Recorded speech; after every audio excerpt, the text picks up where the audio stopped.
Bases dropped. Well past Wednesday. Anything's on the table.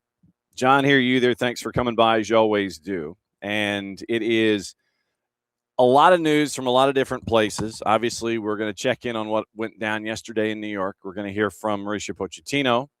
We're going to hear from Tim Ream, Christian Pulisic, Tyler Adams, and Weston McKennie. That'll be a part of hour number one. Obviously, we've also got some news overseas to get into that you might have missed in the overnight. Someone is staying that you might have anticipated wasn't when it comes to the Premier League. So that news came out this morning. You've also got some interesting stuff involving players that we got to get into, both male and female.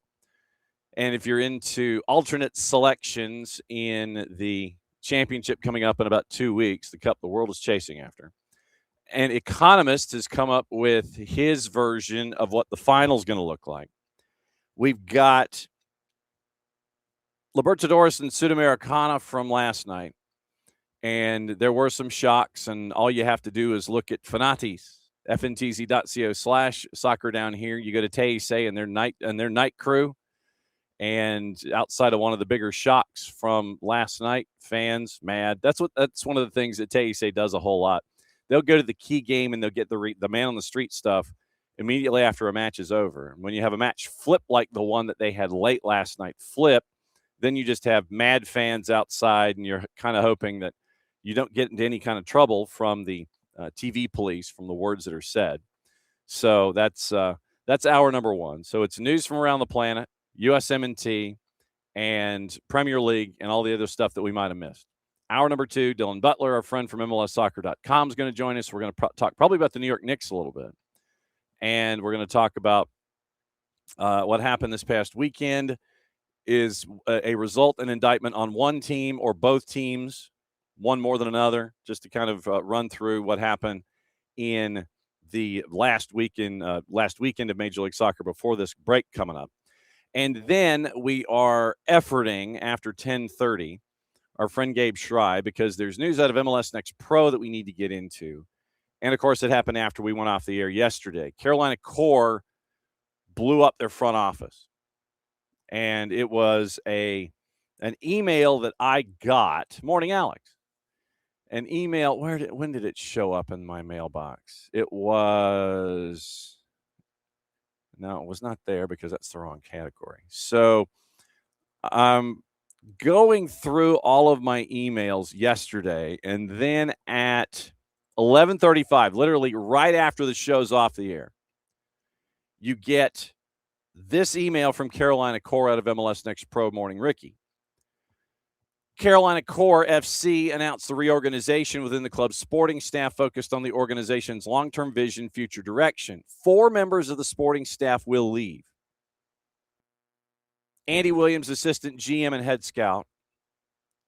Amado Guevara, assistant coach. Donovan Ricketts, head coach. Eddie Pope, chief sporting officer. So they literally blew up their entire front office. Sporting officer, AGM, lead assistant, head coach, and your head scout. Out the door. Got that yesterday at 11:35. Megan Oglesby, the principal investor in Carolina Core, came out with a statement. Jake Davis, who served as the goalkeeper coach and analyst, is now the interim. And the chief of staff for Carolina Core and Carolina Soccer Ventures in High Point, North Carolina, got a quick email from me yesterday afternoon while we were out trying to do meetings and things. And so we reached out to Carolina Core and wanted to see if they wanted to come on this morning to let us know about the season to date, the dissatisfaction involved, and the decision to not just send a coach on their way, but top down, chief sporting officer, AGM and head scout, lead assistant, head coach, all gone. They deferred and they wanted to focus on their search for a new head coach. And then when that was calmed down and that was in place, then they would reconsider the idea about coming on the show to discuss. So we reached out to Core yesterday. They were like, we need to focus on some things. And when those are settled, then we can circle back. Gabe Schray, our MLS Next Pro, one of our MLS Next Pro gurus and the voice for Chattanooga FC, is in that part of the planet for an entirely different reason. He landed there late last night, early this morning. And I'm like, where are you at 10:30 and beyond? And so if we can catch up with Gabe in Greensboro, we'll catch up with Gabe in Greensboro at 10:30, and we will find out what his thoughts were, because the last match that this group had for Carolina Core was the matchup against Chattanooga in Fort Finley that they lost 1-0 this past weekend, that also had the hour-plus rain delay attached to it, and it had the flooded Fort Finley field. I couldn't think of anything that AstroTurf rhymed with F, but he was the last one to see this group of Carolina Core as a part of Chattanooga FC doing their radio play-by-play. So wanted to catch up with Gabe about Core. Wanted to catch up with him actually about Chattanooga FC as well, considering that the announcement was made that they're going to be playing some special dates over at the new baseball stadium up the freeway, out of downtown and up the freeway. So I wanted to catch up with him on a couple of different things. But, yeah, Carolina Core blew up their Big Four yesterday in their front office. So we wanted to catch up with Gabe and find out what his thoughts were about that. So that's the show this morning, and anything else that comes across our bow as we get ready for anything and everything going on here on a Wall Pass Wednesday. Thanks for hanging out, as you always do. So opening kickoff brought to us by our friends at Black Pitch Coffee and blackpitchcoffee.com, as they suggest for us. Starting our day with the most important stories in the game, the right way to start your morning. Black Pitch Coffee, part of the SDH community. Showing up at events all over Atlanta. Try their home blend made with beans from Brazil and Guatemala. Heavy body, notes of walnut and semi-sweet chocolate, and a rich world-class finish. Opening kickoff brought to us by our friends at Black Pitch Coffee and blackpitchcoffee.com. When you get promoted, you kind of have a little bit of time to yourself. You can sit there and you go, well, you know what? We're going to party a little bit. Such was the case at Hull City. And you get the standing of it's like the royal presentation, when king and queen get married, or there's a royal wedding, and you see them come out the second floor patio and the big glass windows and the glass doors and everything, and everybody comes outside and they stand on the patio, and it's like, and they wave at you and go, hey, and you get a microphone. They had that at Hull City, and the head coach, Sergei Yakirovich, was asked to speak to the throngs below about what it was like to have survived everything in the championship this year in EFL. So here was Sergei Yakirovich's response to the Q&A that was on the patio overseeing a bunch of Hull City fans yesterday. I have to tell something, you guys. I only had one task before the season, to stay in championship. I failed. We go to Premier League.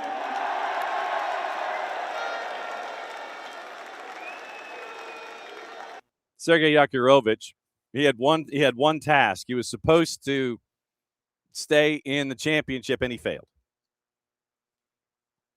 He apologized for not keeping them in the EFL championship. So good on Sergei Yakirovich. But for those of you that may not know the story, here's what Hull had to go through this year, or Hull City, because the owners at one point wanted to just change the last name and change everything and just be Hull and piss off everybody else. And then they went on a big losing streak, and fans started protesting. And then they were like, yeah, we need to just stay Hull City.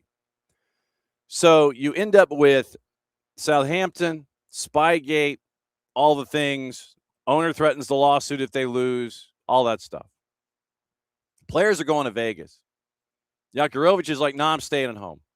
I'm going to be with my family in Croatia. What happens in Vegas stays in Vegas. That's not for me. So all of that stuff Jakirovic had won titles in Bosnia and Croatia before a spell in Turkey at the end of last year. He was also the head coach at Dinamo Zagreb when Bayern beat the pants off of him 9-2. He was the head coach at Dinamo Zagreb for that game. He was sacked a couple days after. So he goes to England, he goes to Hull, and you end up with a transfer embargo in the summer because that meant that you could only get free transfers and loans because of late payments to other clubs. Sound familiar? So Hull City's not paying their bills. Jakirovic comes in to be the head coach. He can only build on frees and loans. They were in promotion competition. They were right there the entire season.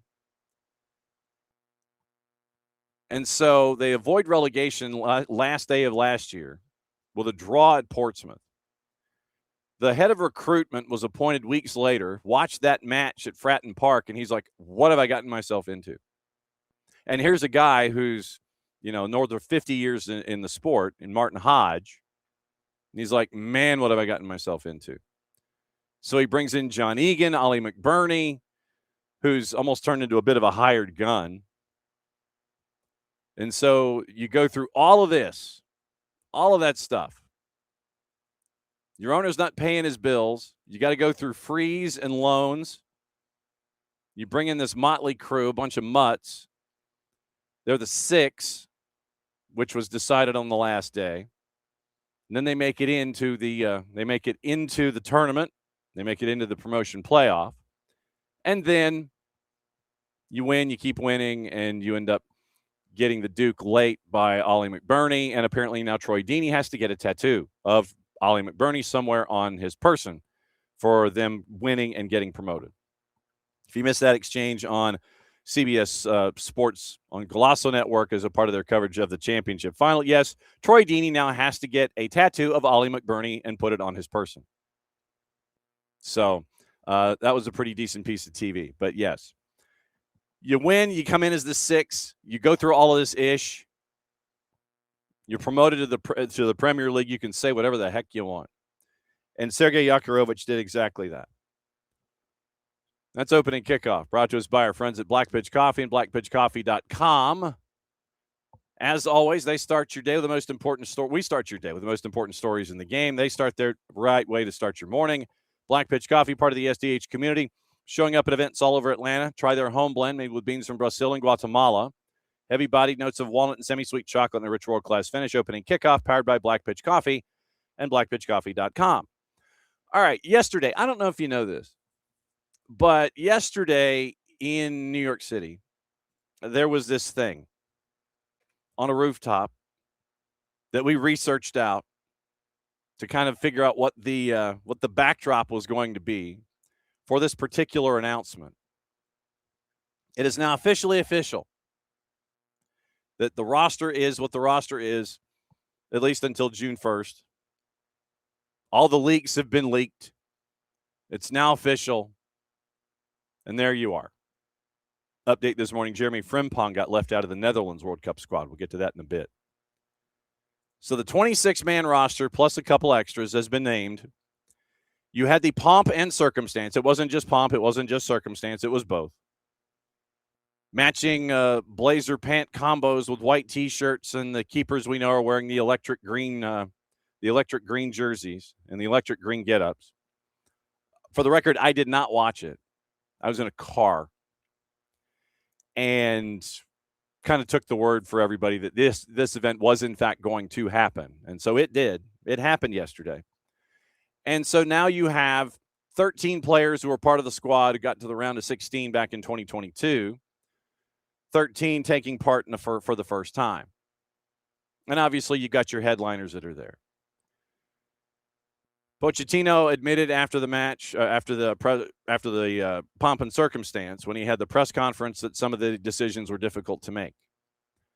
Here is part of that conversation that he had with the assembled media about the process, courtesy of our friends at U.S. Soccer in Veritone. Mauricio Pochettino yesterday after the TV lights were dimmed. I think it was the day before that to announce the roster. because we were with all the information in the last few weeks, working in different things, and then the last day, in the last moment, we decide. I think we have an idea. It's not that we change 20 players, but I think we were seeing, analyzing, and assess all the situations, and we decided 26 players on the roster. We'll go here again, the front row. Doug McIntyre from Fox. Mauricio, you mentioned the last-minute decisions. You had some players that were dealing with injuries in the lead-up to the decision. How much did that factor into your decisions, if any? Well, I think I think it's like another coaching staff in the rest of the national team. We're doing the same. We were all thin scenes, observe all that is going on, situation, thinking in all the aspect with the advice of the performance and the medical staff, things like this. And then, of course, obviously that is my assessment in how to get the best balance, or to find the best balance in the 26, to have the balance and to be the right players, and the right player, the best player, to make the roster. But yes, the most difficult thing is painful. It's painful because I really know what it means to be out of the roster. During my career, when I was a player in 1994, that was the World Cup year in USA. I was out. Nearly, I was so close. And then in 1998, the same. And then I went to 10 years after. That was from the first to the World Cup in Japan and Korea in 2002. And finally, I made the roster. No, that is why I know how painful. Was so painful for me, to make the decision. But that is my job. It's not only to dictate in the way that we are going to play, dictate in the way that we want to be, all together, and but also it's the decision like this, is to make the roster 26. Always painful because before player we are person and we care about the human being, and always is difficult. Before player, we are a person. Basically, it's you're a person first when it comes to delivering news and that kind of stuff, because that was also part of the dynamic yesterday. But Mauricio Pochettino knows what it means to not be named. He knows what it means to be named. And they had an idea, and obviously they monitor injuries and such when it came to determining the roster. And obviously Tanner Tessman is the main example in all of that. When you look at the article that was written by Jeff Carlisle after the roster was named, Tessman was the one name that was mentioned. And there was, in this press conference yesterday, a line of questioning having to do with Tanner Tessman and such. So it was listed by Carlisle as a revelation that Tanner Tessman was not named. Lyon shut Tessman down, according to Carlisle, for the last several weeks of the club season due to what manager Paulo Fonseca called a muscle strain, quotation mark. Expectation was Tessman would be able to recover in time. Pochettino opted to leave him off the roster. And then Carlisle continues and says, rather than replacing Tessman with another central mid, such as Aiden Morris, Pochettino opted for Joe Scally, 10 defensive players in total making the final squad. Asked about it, he says, I think it's important you need to see the roster trying to provide the right balance, of course. It's important to have bodies enough in the center of the field with the center back. Midfield options, Berhalter, Adams, McKennie, Roldan. That's the rest of your central midfield. And then obviously, Ricky, as you mentioned, Diego Luna. A lot of folks mentioned Diego Luna, frankly. With Diego Luna not being a part of this roster. Danny eating bagels tonight. Good morning. Welcome to the show. Welcome to the show. This is the first time that Danny's eating bagels on the show. So welcome aboard. But yes, Diego Luna, another one of the names. He'd been viewed as a favorite, especially you go back to the Gold Cup in 25. Form, health of others. You bring in Brendan Aronson, Gio Reyna, Alejandro Zendejas, Malik Tillman, Tim Weah. 137 minutes for Reyna.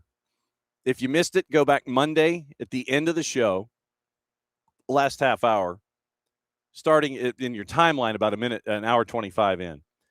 Matty Cruz joined Bart Keeler, and they went Pierce Sixer on the roster choices. So I'd go back and listen to that. And Diego Luna was one of the Diego Luna Gio Reyna discussion was a part of it. 137 minutes, 8 appearances, start of the calendar year. And so that was why it was Reyna in and not Luna.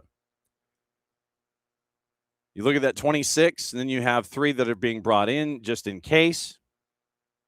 Forwards, once again, Balogun, Haji Wright, Ricardo Pepi. Pepi had 19 in all comps for PSV in the Netherlands. But once again, the ground rules, as we have been mentioning all week.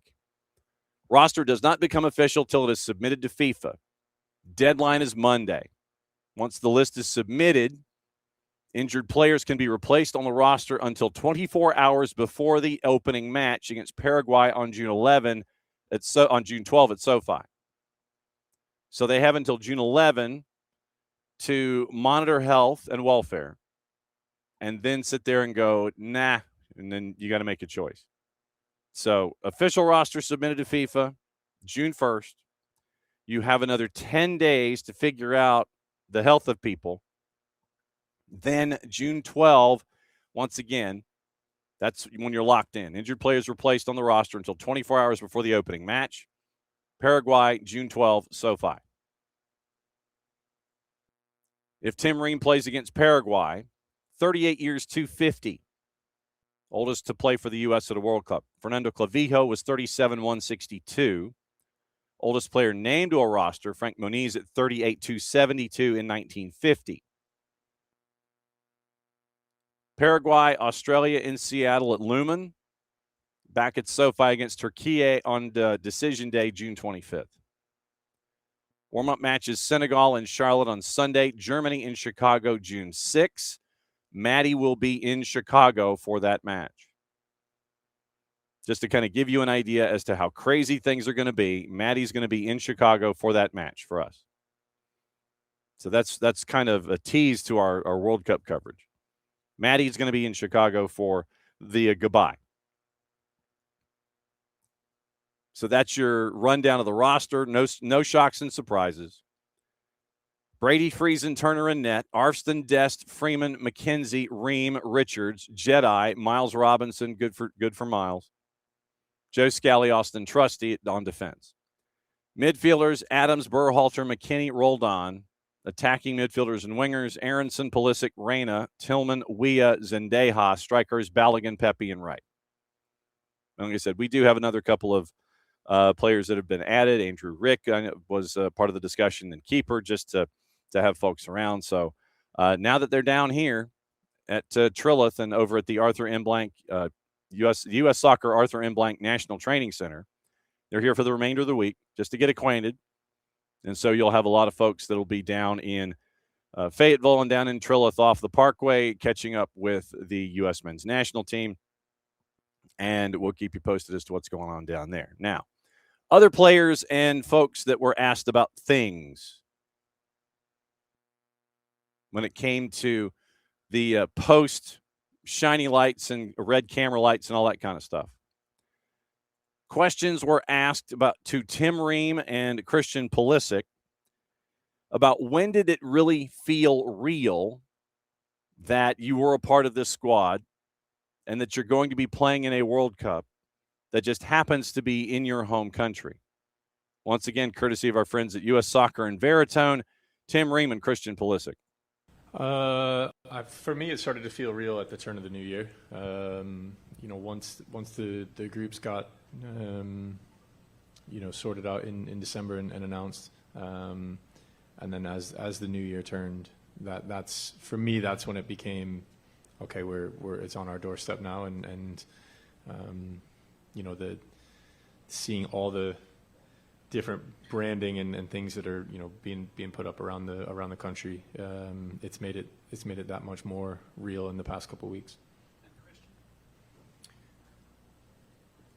I think I've kind of felt it on the horizon. Obviously, you're focusing on what you're doing at your club, but I'd say once I got here and kind of was with the team and felt these fans and the support around and the buzz around the World Cup is, I guess, when I really started to feel it, I guess, if I had to pick a moment. Question for both of you.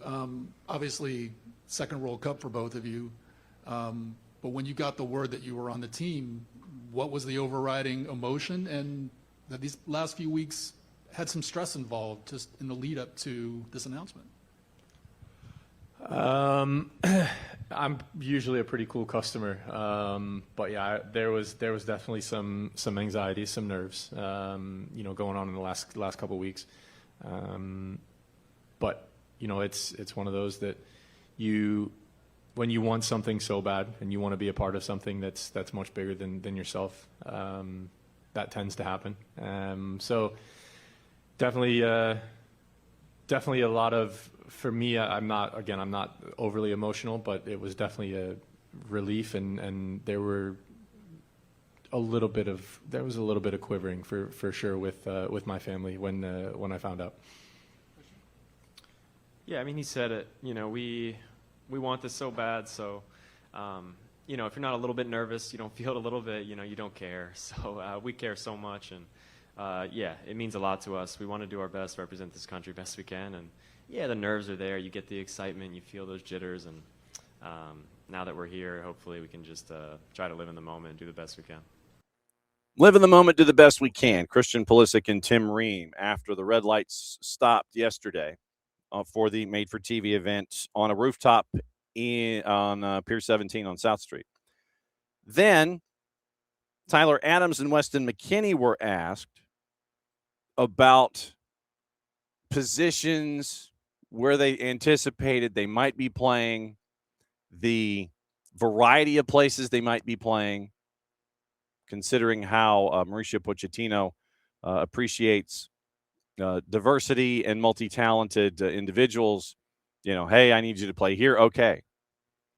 And also the idea and the question about what it has been like to have Mauricio Pochettino as their manager going into this World Cup, through this World Cup cycle, now heading into the World Cup that's a little bit more than 2 weeks away. So Tyler Adams, Weston McKennie on those questions in New York yesterday afternoon, once again, courtesy of our friends at U.S. Soccer and Veritone.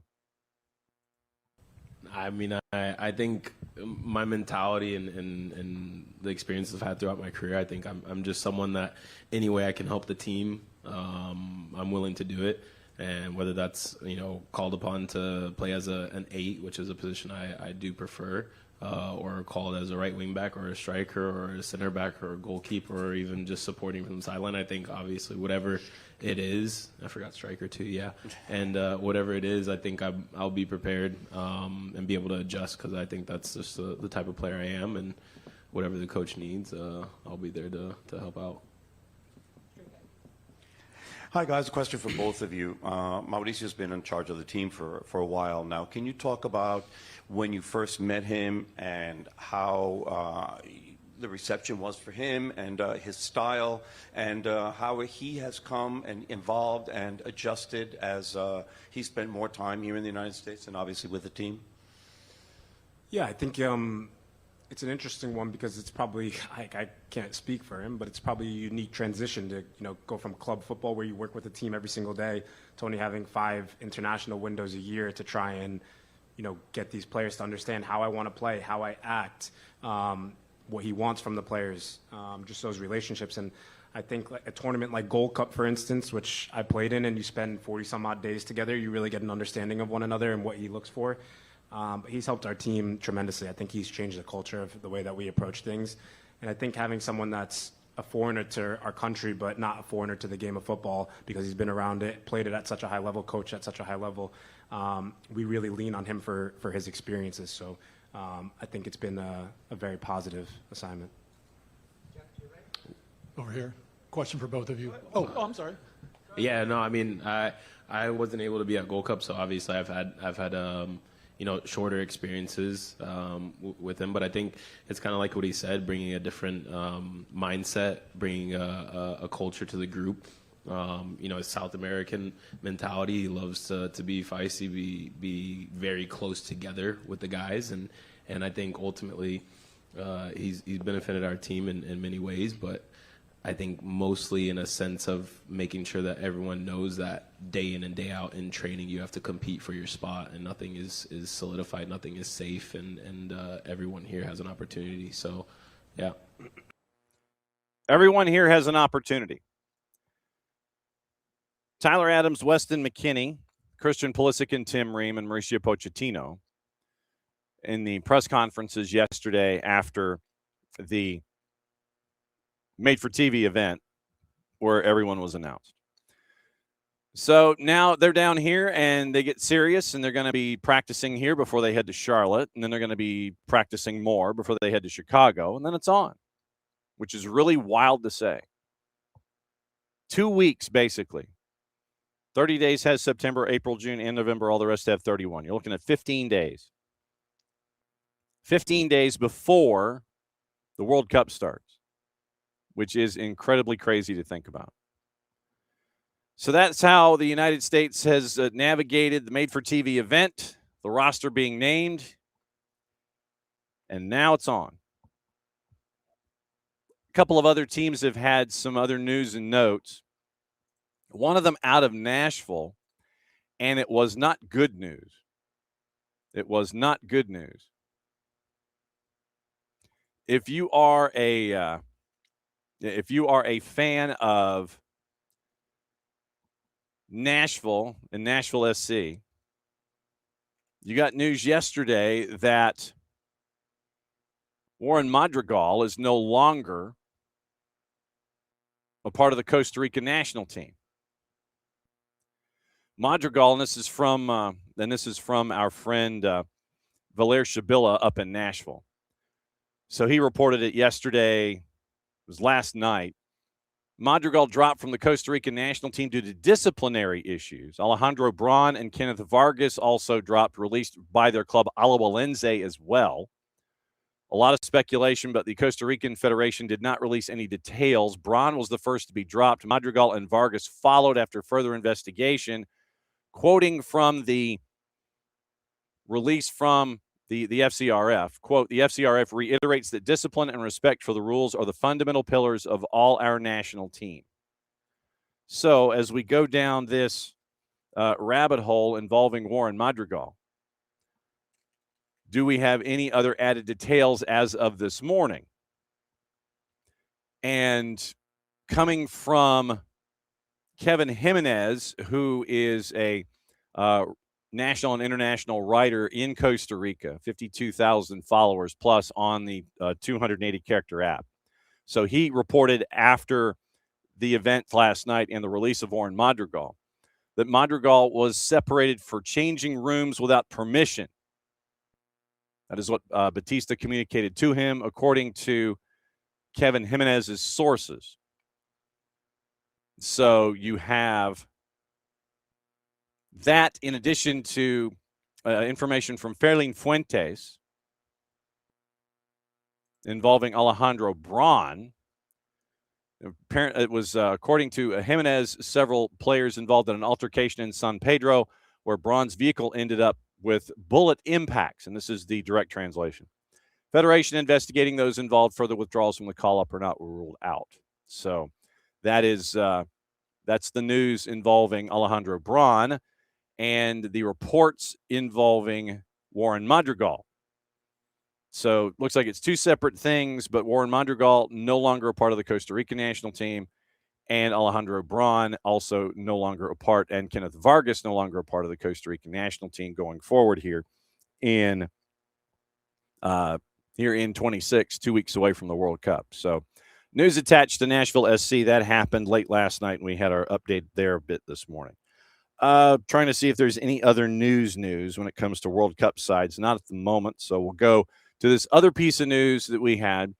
And, everybody is trying to figure out, okay, who's going to win. I don't do the pool thing I don't do brackets a whole lot anymore. But apparently, there are things that that folks can do when it comes to filling out brackets and such. Don't know if you saw this, but a German economist who has successfully predicted the last 3 World Cup winners has chosen the Netherlands as his favorite for the tournament. Joachim Clement's calculations, and this is from our friends at Route 1. Economic, demographic, and geographic variables with sporting data successfully predicted Germany as the winners in 14, France in 18, Argentina in 22. His model looks at GDP per capita, population size, average national temperature, and accounts for about 45% of luck and random fluctuations. In his write-up, by the way, which you can find here, I'll go ahead and post the link if you want to dive in and read Clement's evaluations. It is a massive link, and it is in the Twitch pitch, and it's a big honking link. So I'm not going to flash it on the screen because it won't all show up. So Clement projects the Netherlands will defeat Spain in the semis and meet Portugal, who he believes will beat England to reach the final. The write-up concludes, quote, that the model does not predict either the Netherlands or Portugal to be exciting to watch, suggesting both nations will be tactically rigid, physically spent, and naturally risk-averse. In order to make the final, Clement's model also projects a mundane final, the Netherlands winning 1-0. Clement recognizes the predictions are, quote, very much tongue-in-cheek, and acknowledges, quote, that neither of these teams features typically among the conventional favorites to win. So, a German economist, Joachim Clement on investing. He's on Substack, by the way. If you want to follow along,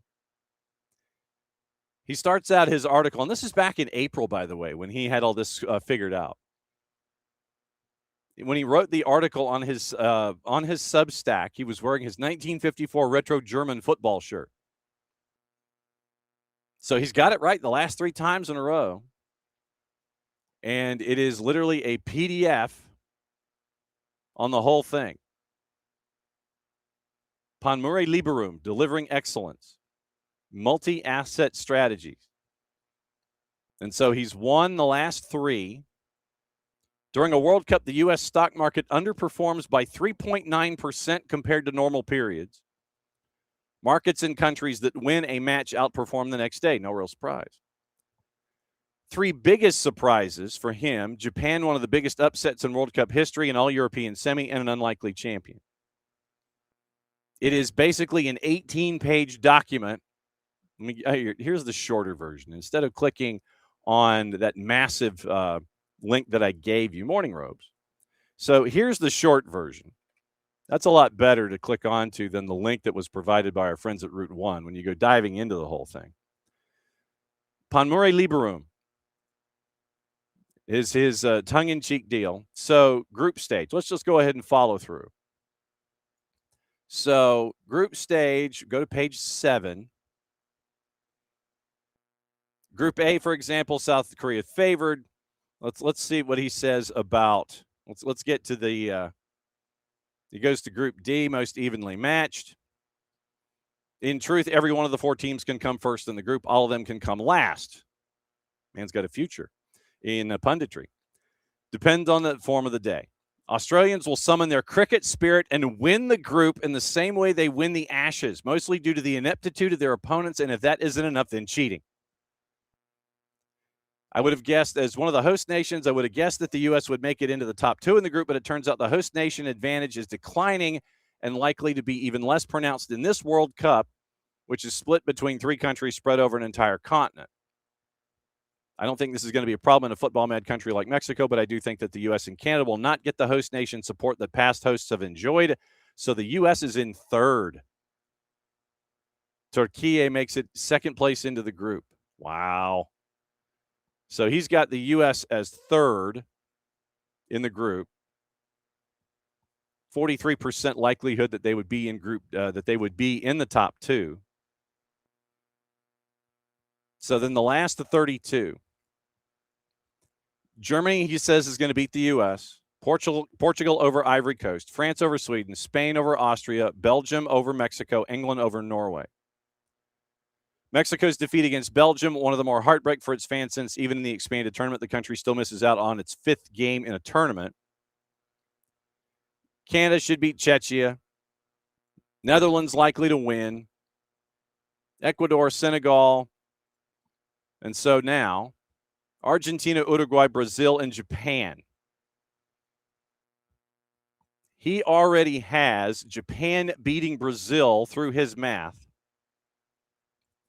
Argentina beating Uruguay.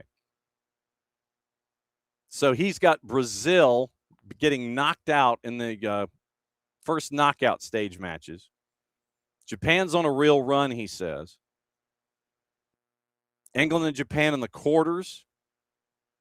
He's got 4 European teams once again in the semis, and so you end up with the 2 1-0s and the 1-0. So knockout stage, he's got Germany winning, France winning, Germany and France in the round of 16. Netherlands beating Canada in the round of 16, so he has Canada making it one more match than the United States. Croatia, Spain, Australia, Belgium, Japan, Senegal, South Korea, England, Argentina, Turkey, Switzerland, Portugal. He has Portugal beating Argentina, by the way, to get to the England match in the semifinals. So he's got Argentina making it to the quarters. And so he has polymarket predictions in here, but it's like a 16, 18-page document. He's got the Netherlands winning the World Cup. So Panmure Liberum is where he's got it. So that's your deep dive into an economist's view of the World Cup. An alternative or an alternate selection into the World Cup in and of itself. So that's what you're looking at when it comes to the World Cup. As we always say, take the information for what it is and go from there. A couple of pieces of news in England that we got to discuss this morning. We were discussing yesterday about the future possibly of Nuno. And West Ham has announced that Nuno is staying. John Bruin at The Guardian. He's going to continue as West Ham manager as they seek a return to the Premier League. Departure had been expected only for a change of heart at the boardroom level. Daniel Kretinsky, the Czech billionaire and the second largest shareholder, believed to have wanted Nuno to stay, with David Sullivan, the largest shareholder, less certain. Wednesday morning, confirmation Nuno's contract contained a clause allowing his sacking without paying compensation. West Ham saying that they held meetings. Pleased to confirm that Nuno has expressed his continued commitment to the club as we have to him. Highly motivated for the challenge of guiding West Ham back to the top flight. That must be the unquestionable goal for next season, end quote. Scotty Tuhati and Gary O'Neill, Scott Parker, the former West Ham captain who parted ways with Burnley once they were relegated. They were the two that were considered. But Nuno's going to stay. But the biggest thing is that West Ham is going to have to find basically 150 million pounds of outs. Because they still owe a lot of funds on previous transfers. As a part of Wednesday's statement, the club announced they would reduce season ticket prices by up to 30%. Kretinsky, by the way, who owns Sparta Prague and the Royal Mail, lined up to increase his stake and match Sullivan's control. Kretinsky and Sullivan poised to buy a portion of the Gold family's 25% left by the late co-owner David. So London taxpayers, because of relegation, have to pick up £2.5 million of rent, because that was the rental rate on London Stadium. One rate in the Premier League, one rate in the Championship, £2.5 million gap. London taxpayers, you're on the hook for it. But Nuno is staying. And because you've got to find probably 150 million pounds of outs, that's probably why, considering that would have to be something else that you would have to invest in, would be a new manager, and you don't want to do that. So West Ham standing pat with a manager. Keep an eye on all of the outs and who gets sold. And it's going to be a bunch of big names like Jared Bowen and Tati Castellanos. Jarrett's ears just perked up. A lot of the big names are going to be on the block. West Ham is having to come up from the Championship to try and get back into the Premier League. So there's that this morning from West Ham. So it was that was not necessarily a surprise, shall we say. But when you see it on paper, you're kind of going, okay, and we see where they're coming from. Speaking of Spurs, the team that was not sent to the EFL Championship because of their own efforts, the Lewis family came out with a statement. This is from PA Media. Lewis family promised to rebuild trust with Spurs supporters, said they'll bring about meaningful change after back-to-back 17th place finishes in the Premier League. Fans have once again been very, very angry at ENIC, the majority owner run by the Lewis family, and the chief exec, Vinay Venkatesham, after 12 months of change. Daniel Levy stepped down. Remember, back in September, he was invited to step down. Maybe you should step down. We're going to invite you to step down. What's this envelope? It's an invitation. Open it. Step down. Okay. Finishing 17th this and last season does not reflect the stature or potential of this football club. Bitterly disappointed, share your frustration. You and we expect more than this. We know this must never happen again. Statement, statement, statement. We are not selling the club. We are all in. We are investing in it. You will see more of this in the coming months. We care deeply about Spurs. The rebuilding the club needs and you deserve has begun. Change required is deep. It'll take time and commitment. Change is happening. We know that actions will speak louder than words. I'm still trying to figure out how you don't have a sponsor on your building. I don't think that's a big question to ask. I really don't. How is it that you don't have a sponsor on your barn? Seriously. Brand spanking shiny new stadium and you don't have a sponsor. Morning Badger. Summer break. Welcome back. How you don't have a sponsor on your barn, I have no idea.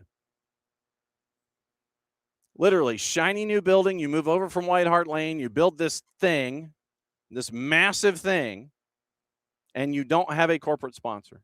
How is that humanly possible? You look at 17th and 17th, and you would sit there and you go, okay, yeah, that's a good reason. But still, how did you not have a sponsor going into this building? Tottenham Hotspur Stadium, presented by,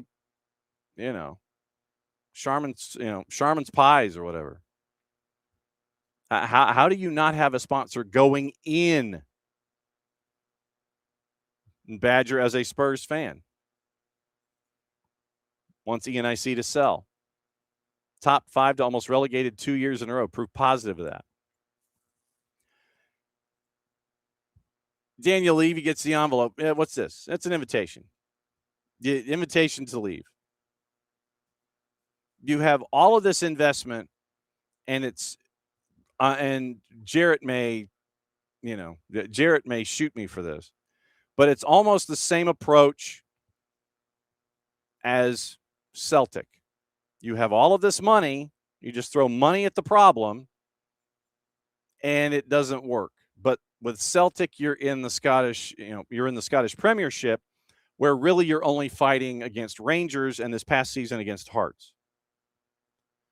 Where you feel like if you throw money at the problem and you survive the problem, hey, that was the solution. Instead of looking at the individuals that are there and their price points and actually trying to build around a philosophy, which I think you had under Ange, but you panicked. You freaked out. And now you're in that cycle of managers and you're trying to figure out how to calm things down. If you were calm in the first place and let Ange Postecoglou cook a little bit, I don't think that you would be in this place and in this position. I don't think you would. But that's just me. But you've thrown money at the problem, you survived the problem. Hey, that's the solution. No, it's not. That's true. ENIC doesn't throw money at anything other than buying out managers. Recently that is true. And from what I've talked about with other Spurs fans, some were just to the point. It's like, look, go ahead. We need to go to the championship, and it'll prove a point, and then they can really blow things up and start over. All the high-priced talent that doesn't mesh. But I still think that if you had let Ange do Ange things instead of freaking out, then I think that you would have – I think that you might be at least better off in a position that you're in. So we'll keep an eye on Spurs. And I know that ENIC and Daniel Levy driven people crazy for decades. And Joe Lewis. So keep an eye on Spurs. Keep an eye on West Ham. My apologies to those of you who are fans of the Hammers that live in England who have to be part of that bailout of £2.5 million for the rent. So we'll see what happens in the offseason. Starting now, basically. And we do have some gossip, rumor, and innuendo to get into after 10:30. We'll get into that, and we'll discuss all of the gossip that's out there, all the reports that are out there, and all of the stuff in the Copas that happened last night. We got to get into that too, because there were some upsets. And like I said, when you go to Teisei and you get to watch them on Fanatis at fntz.co/soccer down here, you do get to see the madman on the street stuff, and you saw that late last night.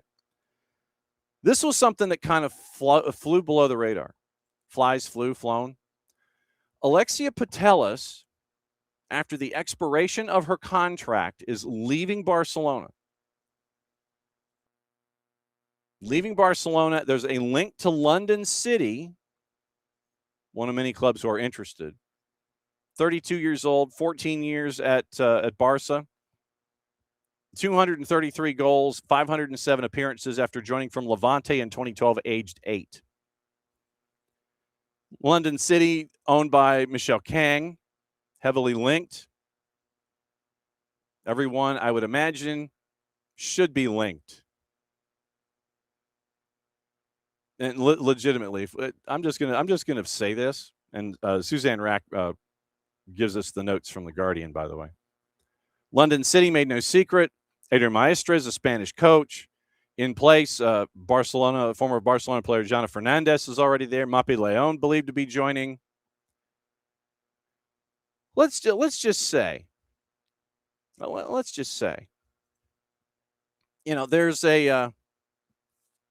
a club in particular. It's kind of starting in 28. I'm kind of sliding to my left so you can see the scarf in general. That scarf there. Maybe. Just saying. You sign her, you loan her out, you bring her in. I'm just saying, maybe. Just food for thought. I have no basis of fact. But there is a team that is going to be assembling a roster for 2028 launch. This happens to be based here at SDH HQ. Maybe just a thought. He said, thinking out loud. Could you imagine? Could you imagine bringing an athlete like that to the table as a part of a launch? So, just saying, food for thought. Like I said, it's out there in the ether. Just wanted to say something. Said my piece, floated it out there. Pie in the sky kind of stuff. So, Alexia Putellas right now being sought after, looked at. London City, Michelle Kang, which could be a pipeline to Washington. It's there. Like I said, I'm just putting it out there. I'm just putting it out there.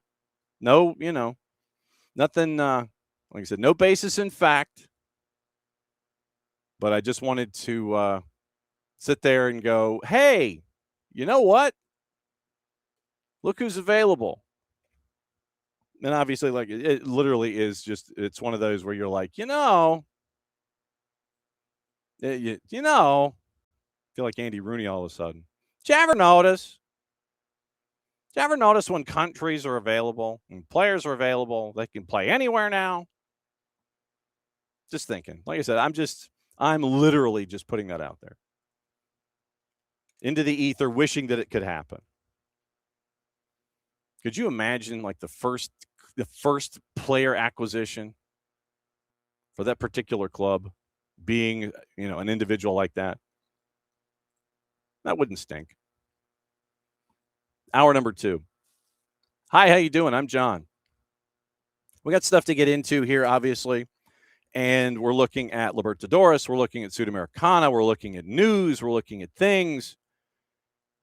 Dylan Butler set to join us in a little bit to discuss Major League Soccer from the last weekend as we get ready for the World Cup break.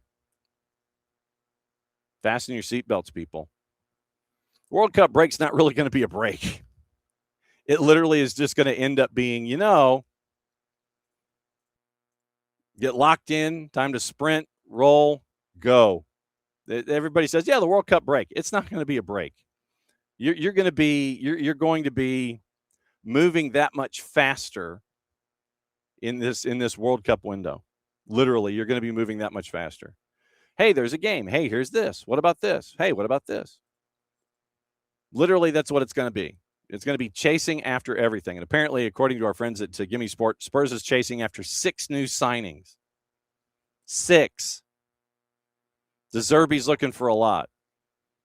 Already have agreements in place for Robertson and Andy Robertson and Marcos Senesi. John Stones, Bart Verbruggen, Jan-Paul Van Hecke, Carlos Baleba, James Trafford, Savino.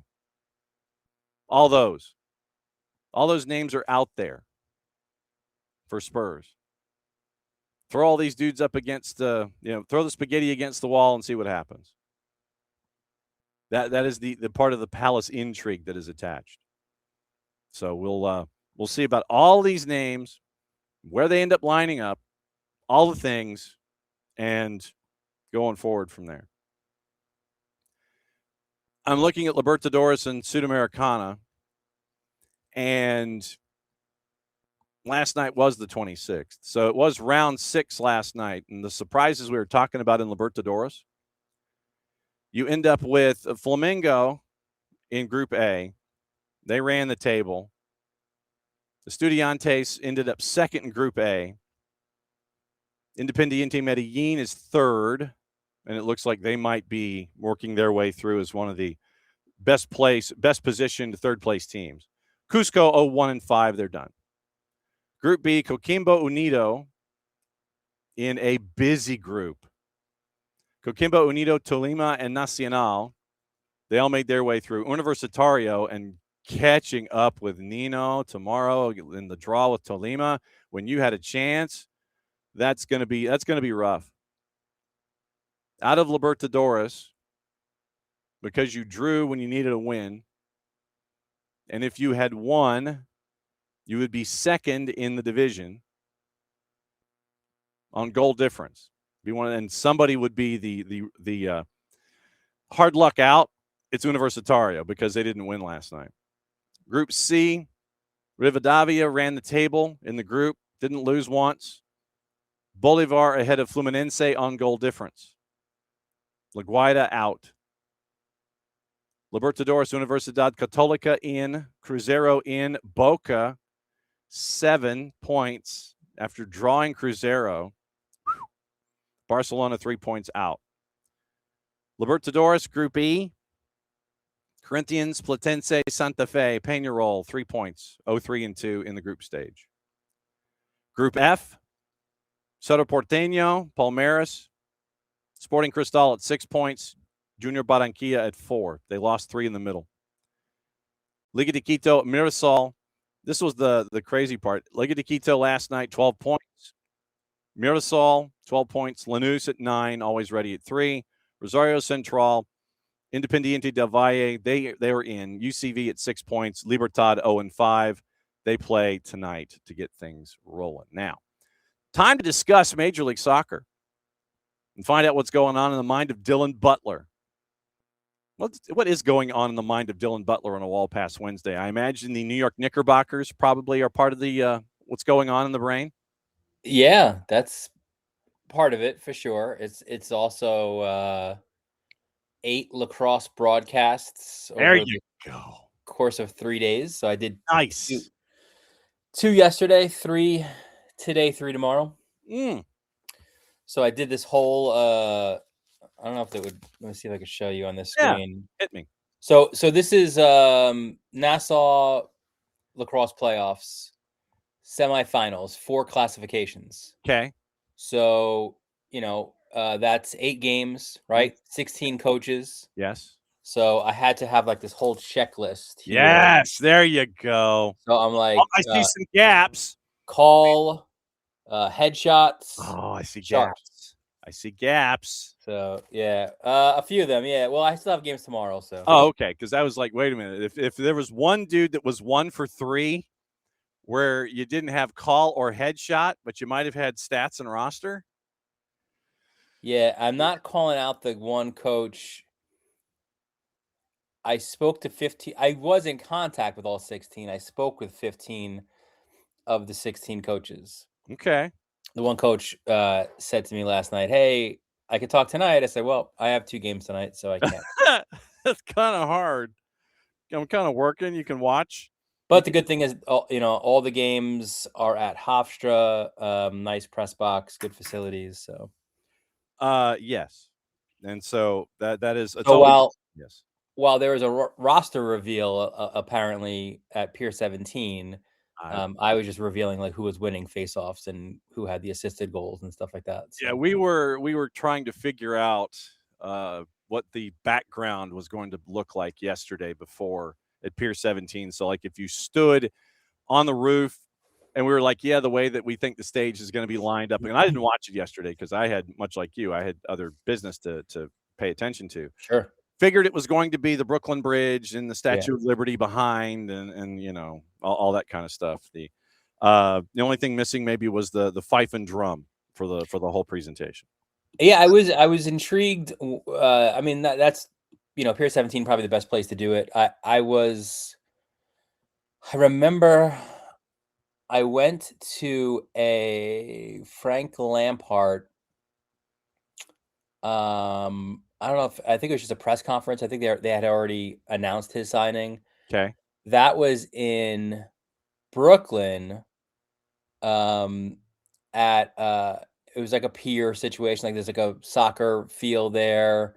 I think at the time LIU was St. Francis College. One of those two. I think St. Francis College was using it as their home field, which was like super awesome. They had a great backdrop of the New York City skyline. That would have been a cool place as well. But yeah, I mean, I like you said, I didn't see it, but from all accounts, like it visually looked very cool. Yes, I anticipated as much. But good on you. You had your visuals. You named your 26, and you're off and running. Last weekend, once again in Major League Soccer, there were a couple of matches off the rails. Sure, or third rail, or whatever you want to. Yeah. I mean, the one they just one-upped each other though, didn't they, John? Like they were like, that game was crazy, but hang on a second. Hey, wait till you see what we have in store. Not so fast, my friend. Yeah. The last crazy game yes. on Sunday, yes. And it was just Banana Foster's crazy third rail nutso, Section 8. Corporal it felt like the next thing to happen was going to be just like started raining frogs or something. Like, well, you were in South Florida, so yeah. I mean, it was pouring. It was goals. It was bad defending. It was like there was a lot.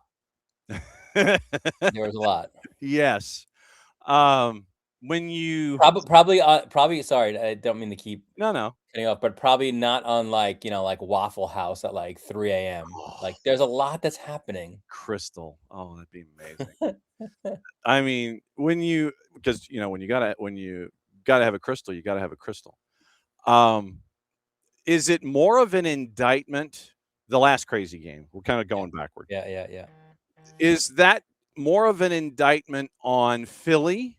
Is it more of an indictment on Messi and friends, or is it an equal indictment that the process server in his suit is knocking on a door going, Mr. Berterame, Mr.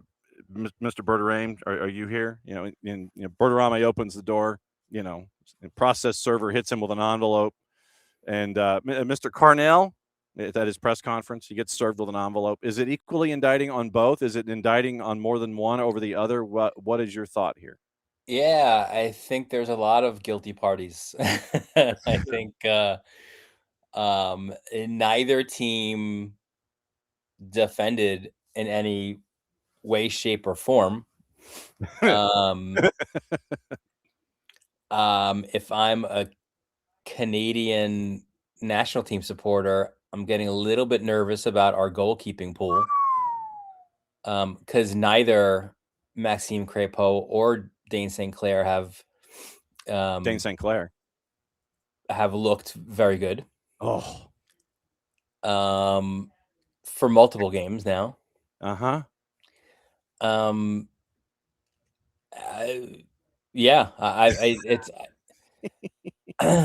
It was like pure, like unfiltered MLS after dark, early in the day.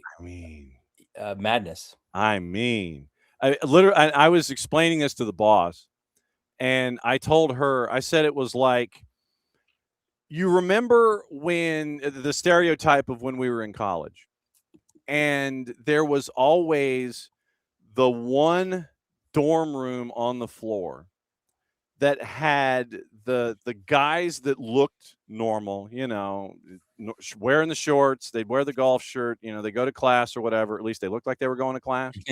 But on the weekend, they would be the guys who would have the blow up wading pool in their dorm room and just create this hunch punch they'd go to the store, get all the different fruit, they'd put it in the pool, and they would take all of the different kinds of liquor they had that was there, they would pool it, they would put it into the wading pool. You have this hunch punch, and that's what it was. That hunch punch was what it looked like that game was on. I mean, maybe they all had it before the game. I mean, forget the jet fuel that could have been that was being deposited on the way into Miami International Airport going over New Stadium. It's just like dumping fuel supplies. Literally, that's what that game looked like for me. It's like Philly's got a lead, and you end up with. I think that Dane St. Clair, frankly, should have gotten a red. We talked about that on Monday, but you end up with a 2-0 lead, a 3-1 lead, then it's 3-3, and then all of a sudden it's like 4-3 and 4-4 with Iloski scoring a PK at 45. It's like, what are you people doing? Do you just want to go to vacation and whatever happens, happens? Yeah, it was just like a pickup game in the park. Mm-hmm. Kind of, like we're not wearing shin guards here. Like we're gonna have a little fun, have a little kick around, and whatever happens.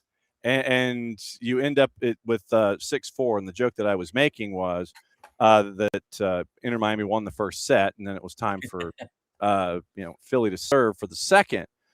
But I mean, I look at Philly, and yes, Philly had a lot of absences, and they had 3 call-ups of their big guns from Philadelphia Union 2 with Rick and Sundstrom and LeBlanc, and we knew that was a byproduct of this whole thing. But right now, and I know we've had our discussions about Atlanta earlier in the week too, but Philadelphia right now, bottom of the table, the only team with single-digit points, right? And with what we've seen from other clubs to this point of the season, there is a lack of patience. with the gentleman who's dressed a little bit more Natalie attired than the players on occasion on the touchline. And we've seen coaching changes in Austin where they were it's like you lose 5-0, you lose at home to Sporting. Anthony Precourt's like, timeout, we're done, peace out, Boy Scout. Nico Estevez is gone, and you've had Rudstrom go after 14 matches. You've had, I think Montreal was another one that you had, and so. Well, it always is. But. And yeah, it's true. The Saputo FC is always a mind of their own, but right now, Philadelphia is standing with Bradley Cornell, and it's with all the young players because of everything that you jettisoned in the offseason. Philadelphia, to me, I don't know how to read. I really don't. Yeah, no, I agree. I think you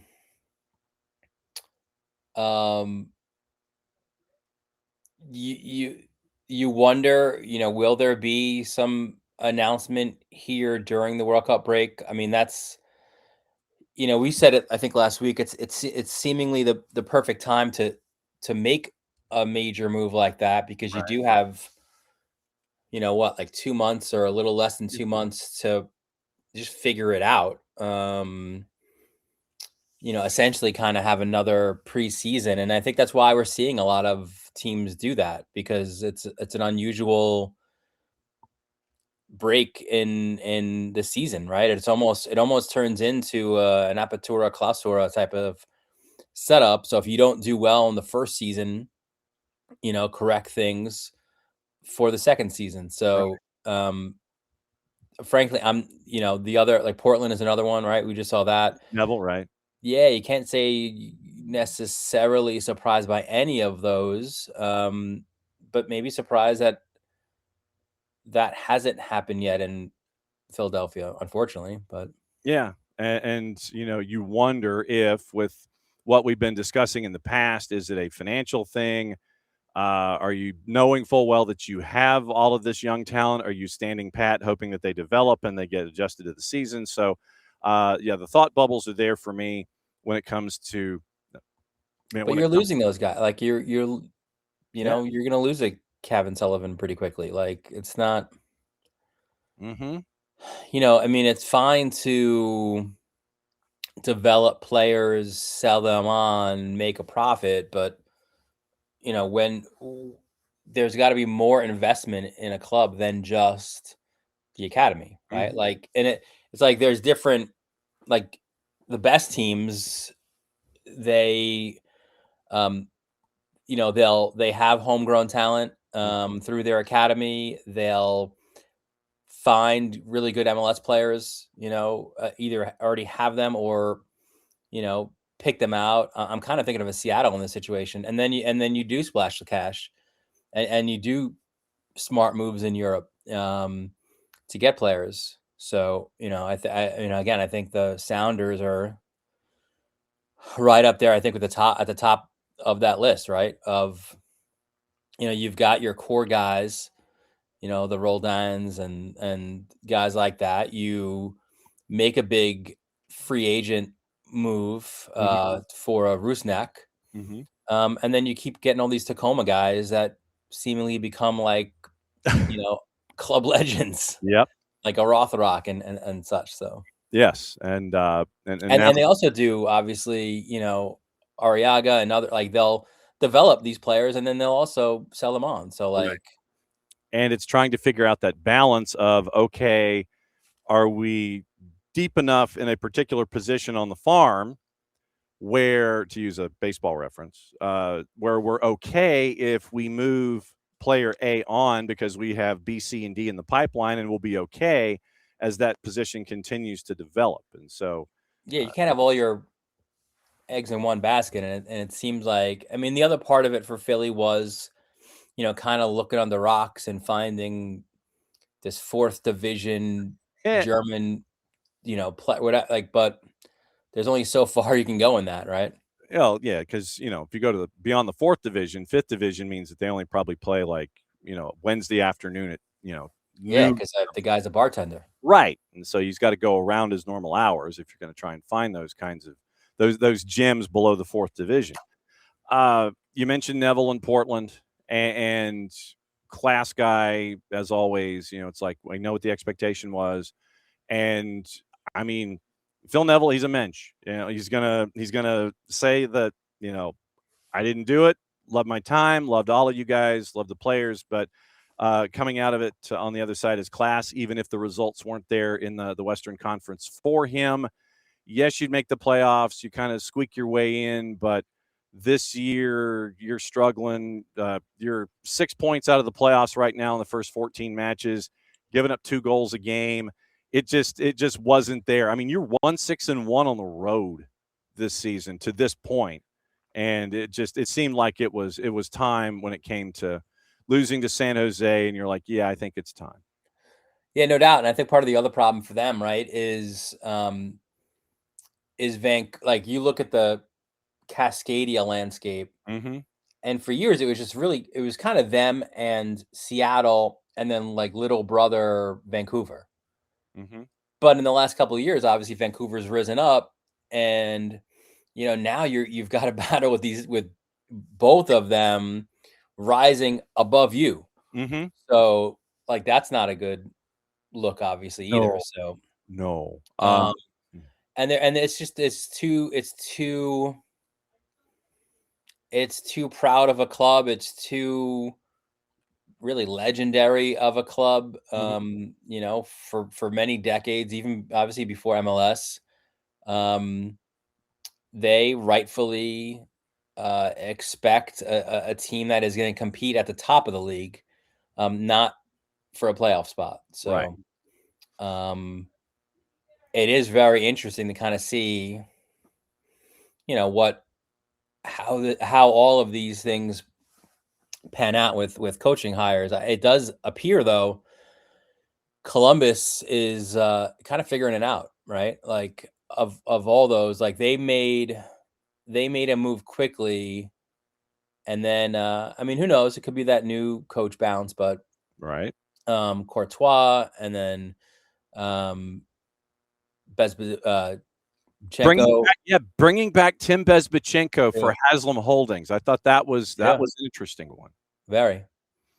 And so, I mean,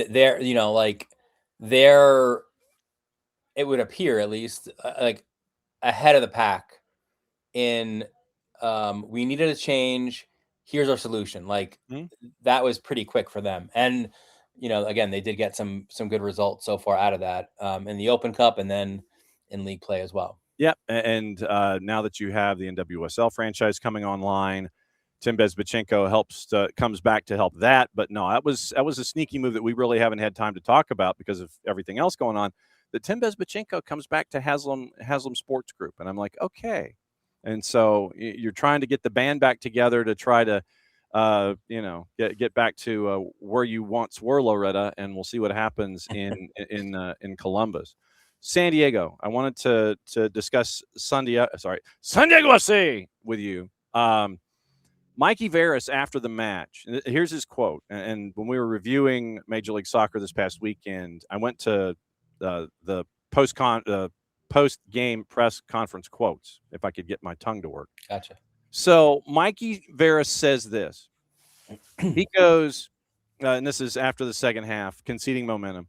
And then the referee makes 2 yellow cards in 25 minutes on a player who had 2 fouls, and I think the league has to take a serious look at what's happening with our team and across the league because you have multiple teams on 5 red cards, 15 games through a season, and we played 230 or 240 minutes with a player down in a lot of situations that don't look clear and obvious that you should be playing a man down.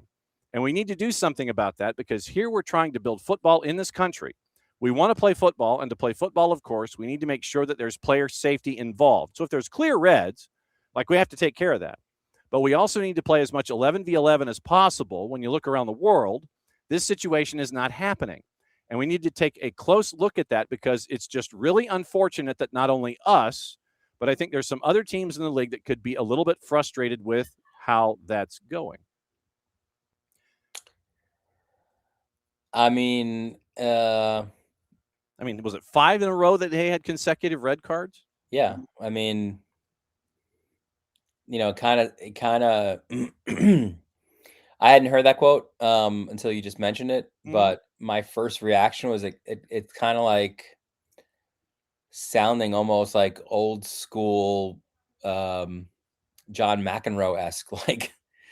Like, listen, like I don't. It's the referees don't have an agenda against San Diego FC. Not that I know of. Right. You want to protect players. Well, maybe have your guys stop getting red cards. Moments of indiscipline, yes. Like, protect the other team. Right. And I think, look, it's like this is one thing we see in all sports, and you and I do multiple sports, but this is a constant. During a game, every referee has their own way to officiate, right? Mm-hmm. Yep. Some say, I'm going to let you guys play a little bit where I don't want to get involved. Others like, listen, I got to get this out early. And then now you know what to expect the rest of the way. Yep.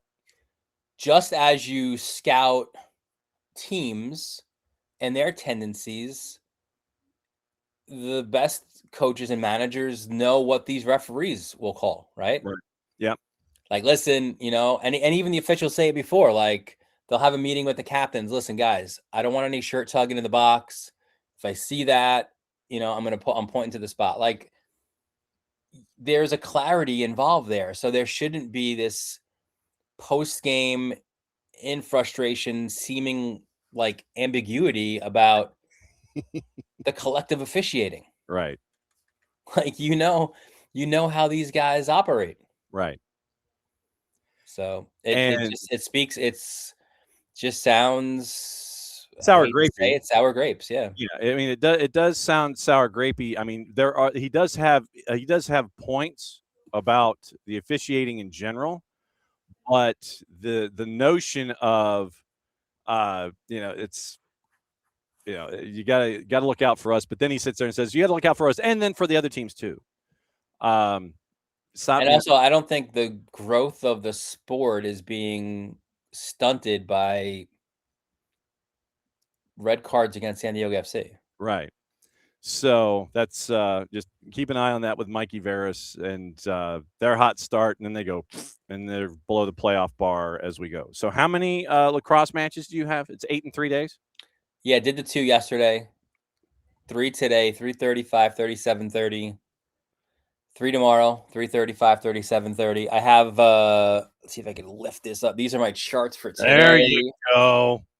Right. So I got all my information here, the players, all that kind of fun stuff. So, so that's just for today. And then tomorrow we build again, 3 more matches. And then a little break for the weekends. I mean, a break for everything. I'm going to be really confused. Saturday. Although looking at my lawn, I think I do know what I'm going to be doing. So heartbreaker. So we'll catch up with you on the flip side when it comes to post lacrosse, and we'll roll through all of this. And we got the World Cup and everything. So yeah. So we do have that. That world continues to rotate on its axis and careens out of control as it does on a weekly basis. As always, my friend, it's great to see you. And now that you are, it's Varsity Media, or is it someplace else? It is Varsity Media. It is these matches, however, are on the Varsity Media Pass, so it's behind a paywall. Yes, you gotta love the NFHS in these situations. Yeah, my favorite. We'll see you soon, my friend. Great to catch up with you, and have great calls. We'll see you next week. All right, buddy. Thanks. There he goes. Okay. Now, as promised, and we kind of lucked into this. We lucked into this because of what happened yesterday. And for those that might have missed the beginning of the show yesterday, the beginning of the show this morning, because if you missed the beginning of the show yesterday, we were leading into what's happening in New York, which has nothing to do with what we're talking about right now. Show ended yesterday. So after the show ended yesterday, we get a note from Carolina Core that Carolina Core, and this is their headline, announced a reorganization within the club's sporting staff focused on the organization's long-term vision and future direction. 4 members of the sporting staff will leave. And this came from Hillary Johnson, Chief of Staff at Carolina Soccer Ventures. 4 sporting staff members who are departing. There was no timetable. It's like, at the end of the week, end of the fiscal, whatever. This is how it was phrased from High Point, North Carolina. The sporting staff members who are departing are, and I'm building up, Andy Williams, assistant GM head scout, Amato Guevara, assistant coach, Donovan Ricketts, head coach, Eddie Pope, chief sporting officer. All 4 out. Club beginning a search for the next head coach in the coming weeks. Jake Davis, who is the keeper coach and analyst, serving as the interim head coach. And like I said, we reached out to Carolina Soccer Ventures and Chief of Staff Hillary Johnson. They deferred until they have their new head coach before coming on to the show to explain what the season has been like to this point and why make this change with 4 of your high-profile individuals at the top of the food chain in Carolina Core. One of ours, we were fortunate enough, as I was piecing things together, I was like, hey, wait a minute. The last game that Carolina Core played with this group was in Chattanooga, and we know part of the family who is in Chattanooga who was calling this match on audio. And for unrelated reason, which we'll get into also, he was heading to Greensboro and got into Greensboro late last night as the Vegas Golden Knights were sweeping Colorado. And I shot him a note as I was piecing together 1 + 1 is like, oh, I know who I can try and find and see if he can talk about it. And so now, fresh from his nap in North Carolina, we go to our Gabe Schray. Nap's about right. Look at that camera angle. Check out the ceiling, guys. Yeah, well, but I mean, you're there. That's all solid. I'm glad that we were able to catch up and be your alarm this morning. I'm glad to be here. I mean, that note that came from Core yesterday about 11:35, so it's 23 hours old. That was a bit of a stunner. You kind of thought that something might be going on at some point with maybe the coaching staff. But then you get that email from Carolina Soccer Ventures, and it's bang, bang, bang, bang, all 4, all the way through Eddie Pope out the door. That, to me, was a big stunner with this organization. I thought they might make it up at head coach. I think I've been surprised with the willingness to move on from managers in MLS Next Pro, too. It's more of a global soccer mindset towards your staff. I think you'd probably agree, right? I'm surprised to see clubs move on mid-season, end of the year, first third of the year. And they've done that quite a bit historically already in the early stages of this league, I would call it. It's growing, it's getting legs, and it's becoming stronger and more interesting every week as our soccer war is really heating up. But to see that still a shock to me as an American sports guy. We're used to NBA, MLB, NFL franchises, SEC powerhouses, Big Ten football clubs, Pac-12, rest its soul. They stick with coaches and staff through the season, right? This is just a shock to me still to see this happening multiple times over the course of an MLS Next Pro. It's a very global mindset. I also think it's a shock. You can't overstate the importance of these guys in their career. Eddie Pope is one of the greatest ever, right? In Honduras, what a legend Guevara was. Ricketts, one of the great goalkeepers historically we've ever seen. So to see them clean house, it was a shock to me for them to invest in that staff, I guess, is the first thing I would go back to. That was impressive. That said, we mean business. It didn't work. So money thing. Maybe it's, listen, I'm not getting results and I'm paying for results. We're 15th in the Eastern Conference. See ya. I don't know. Mm-hmm. I don't know. One win in your first 11, 1-6-4-1, 8 points, as you mentioned. The only team below you is Messi and Friends 2, who still play at the Erector set. They have not won in their first 11. They're at 4 points. You're 1 point behind FC Cincinnati 2, who've won 3 times this year. They're 3-8. It's like everything's decided for them in 90 minutes. They don't want to go past 90, unlike years past. But you're a win out of 13th. That's where Connecticut United is. From you calling the match on the weekend, what sticks in your brain about core on the field? What were they on the field? It seemed like a lot of times they were, from what I would remember with the Atlanta United 2 matchups, it was very physical. They tried to push the envelope when it came to physicality defensively. And then what they would try to do was, with Anthony Sumo up top, you had a natural power forward, but he didn't act like it 100% of the time. It's like, he's trying to draw fouls and penalties and all this kind of stuff. In your research and then what you've seen with core, how would you break down how they played under Donovan Ricketts in MLS Next Pro? They entered the match against Chattanooga over the weekend as the second most penalized club in the league, the second most yellow cards, a lot of fouls. So it showed on paper that they're extremely physical.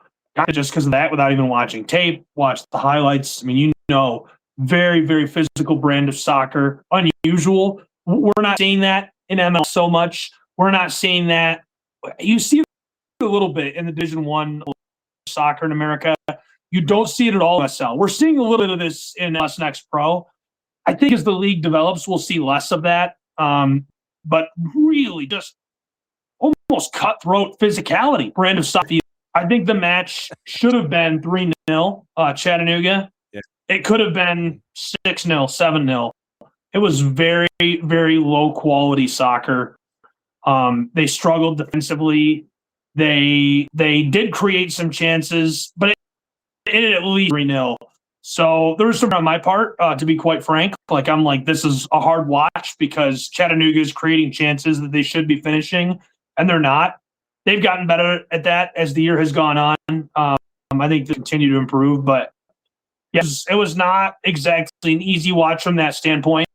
I thought that Caitlin Trowbridge, the referee, especially and she did a wonderful job. It's easy to be a critic, right? I thought she let them play a little too much. That's just my opinion, especially penalized they are, right? So many yellow cards. But yes, kind of out of control a little bit of I'm going to get super involved, then I'm going to back off. Mm.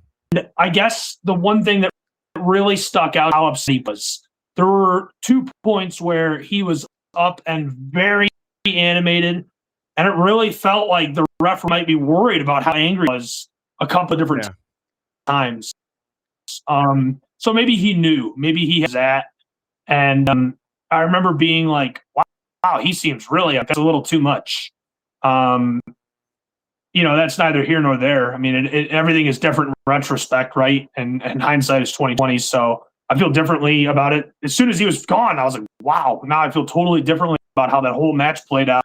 And I feel bad for the staff and the players, and that's never easy. You never want to see that. It's pro sports. It's tough, but it still sucks to see. 25 shots in the match, 18 of them for CFC, 5 of them on target. So 8, and I know that I understand your frustration there because 18 CFC shots, 5 of them on target. And then 7 for core and only 2 on target. And then the way that core plays in their physical kind of frantic nature, they only passed at a 74% rate.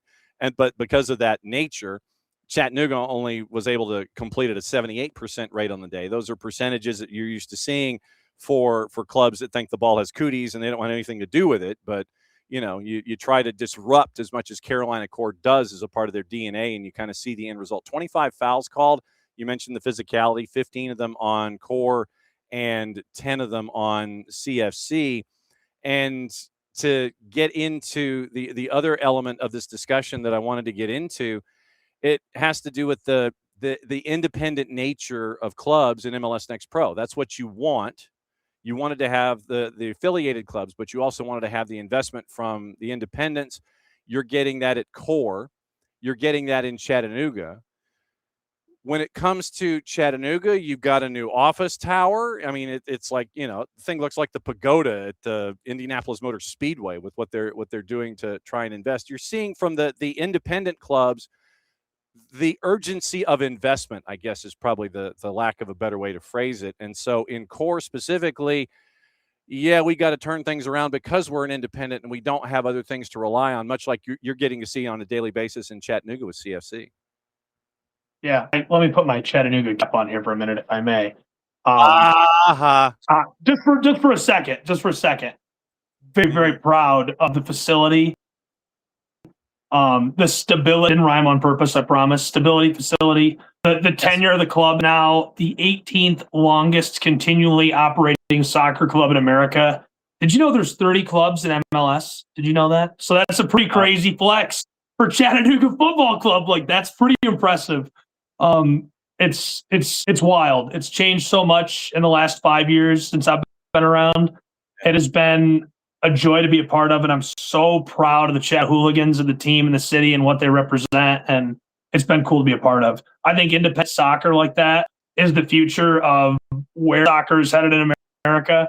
I hope it goes the way that, it seems like it's going the way we all want it to go, I guess, without getting into that.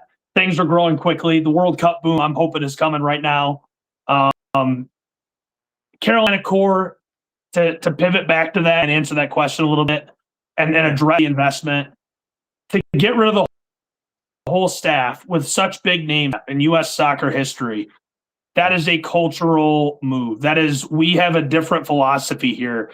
And so, I think Carolina, speaking of Carolina, right, it's a crowded soccer market. There's a lot of really quality clubs here across all levels. USL is bringing force back to it. You've got your MLS club here. You've got Crown Legacy here. It's very good. And you have to draw attention. This is a cornerstone of the plan for Major League Soccer as far as growing this league, and the independent club itself needs to be successful for fiscal reasons. You can't just invest. Fans don't come to matches if teams aren't winning, if it's not exciting. So there's really, that's fans are butts about it. That's really where I feel like this conversation starts and ends. Does it make it a good conversation? Does it make it the right thing? No. I don't really know what the answer is there. I announce sports. I love sports. I love people. I'm always sad to see bad things happen to good people, no matter whether or not they deserved it from a performance standpoint.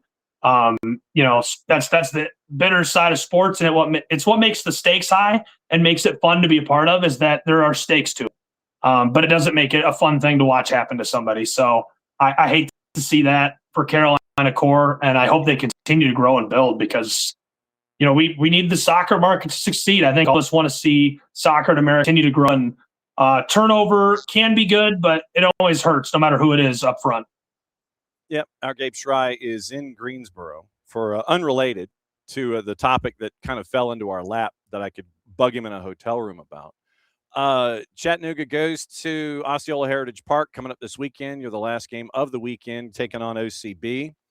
And Core, they get a home game on Saturday, Red Bulls 2, and their pressing style goes to that artificial pitch at Truist Point for the first match after. I'm intrigued. I want to see how Core responds at home after the news of this week against the team in Red Bulls 2 that we know is going to try to press them out of the building and up onto the concourse and out into the parking lot.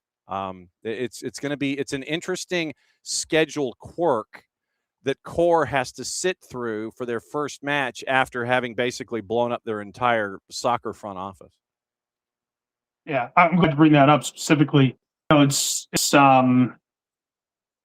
know if I'd have waited to get rid of them if I was, finger on the trigger. But man, of all the weeks to have your whole staff gone, Red Bulls 2, they're going to come down to the South hungry for a win. This is a fun road trip for Red Bulls 2. This is a big money club. I think that as we get into the World Cup break, we might see some interesting things happening, like guys who are on break maybe saying, hey, why don't we just send him down to play with Red Bulls 2 for this week? We haven't got nothing going on. Let's see how he does in MLS Next. Knock on wood for some of our clubs around the town, but maybe Almiron will be coming back to Chattanooga. That's a joke. It's going to be an interesting couple of weeks in MLS Pro, but it's tough for Carolina core to have to face Red Bulls 2 coming off of that big shakeup. That is a tough line on the schedule to start with. Otherwise, I'd say they're going to get a ton of momentum and an easy win, right? Otherwise, that's where my head is at. You're looking new coach bump. You're going, okay, yeah, it's your barn and your surface is quirky, and you got to kind of navigate all of that. But yeah, Red Bulls 2 is going to come in and try and press you out of the building. So let everybody know why you are actually there. You're not there as our breaking news correspondent, but why are you actually there in that neighborhood? No, tonight, every night this week, I will be over at UNC Greensboro for the state championships of softball. So join us. Great crew here. We've got the ESPN Plus crew with me from UNC Greensboro. So it'll be a good tournament. It's on the NFHS network. So I heard you talking about them. Get out your credit card, and we will see you soon live from Greensboro, North Carolina. Yeah, exactly. Like I said, thank you for doing this. I know that you got in really late last night to get ready. When's your first game? It is at 5:00. Oh, okay. So you got a little time to prep and eat and everything and head over to the stadium. I'm working, baby. We got work to do. Yes, exactly. All right. So get your work done. Thanks for hanging out. I know that you're going to be a part of our World Cup coverage as well. And it's always great to see you, my friend. Have great calls. And we'll catch up with you on the flip side. Get home safe, okay? Thank you, sir. I'll talk to you soon. There he goes, Gabe Schray. I said, it's our Gabe Schray. Who am I kidding? It's our Gabe Schray. In Greensboro, doing the high school softball championships on the NFHS network, the NCHSAA, if I remember correctly. It's the North Carolina High School Athletic Association, NCHSAA. And so he's there doing they're doing the high school championships. Literally, he got in late last night. I saw what was going on with Core. I was trying to piece one and one together. Yeah, then Chattanooga played Core last. And so we got Gabe to come on and talk about Core and what he's seen and all that kind of stuff. So that was big news out of MLS Next Pro, and we're going to keep an eye on their coaching search. And then we can hopefully catch up with the front office and find out about the process, about the season, and obviously level of satisfaction, the decision being made when it was made, all of that. So it's a lot of the dancing dynamic that is there with Carolina Core.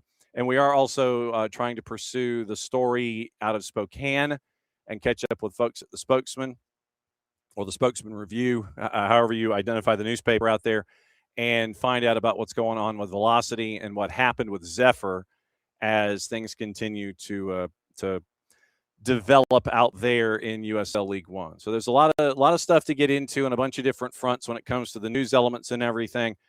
And that was what we wanted to do here on a Wall Pass Wednesday, was kind of go over all the news as it was breaking and or broke.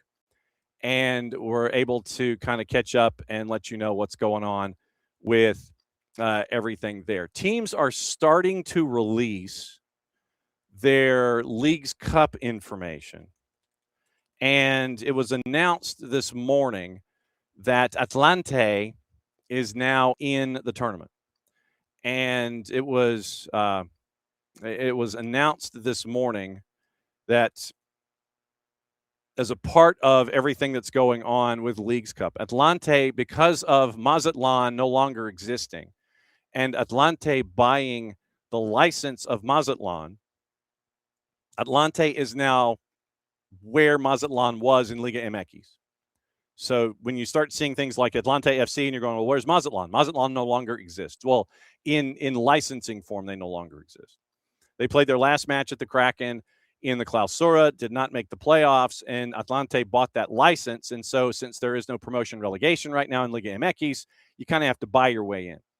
Atlante was like, okay, we'll buy our way in. We'll look at Mazatlan. Mazatlan's owners were like, okay, we'll sell. So they took their charter, basically. It's almost like a NASCAR charter. And they took their charter, sold it to Atlante, and so now the folks that had Mazatlan cashed out. Atlante is now in, and once again, there's no pro rel, so you just kind of hop the fence. And so Atlante is now the franchise that fills the slot left open by Mazatlan as they have sold their licensing. They sold their license. So August 4th kickoff announced final updates regarding participating clubs, match venues, etc. Atlante's official inclusion, beginning with the Apertura, in April, as we were just talking about. Liga MX owners approved the transfer of Mazatlan's franchise rights to Atlante. They replaced them in the Leagues Cup 26 tournament field, make their first appearance in the competition. Leagues Cup Organizing Committee finalized venue details for 2 FC Dallas matches. Venue assignments made in coordination with participating clubs, stadium partners, and tournament ops. FC Dallas is going to host Querétaro August the 5th at Mansfield Stadium in the suburbs of Dallas.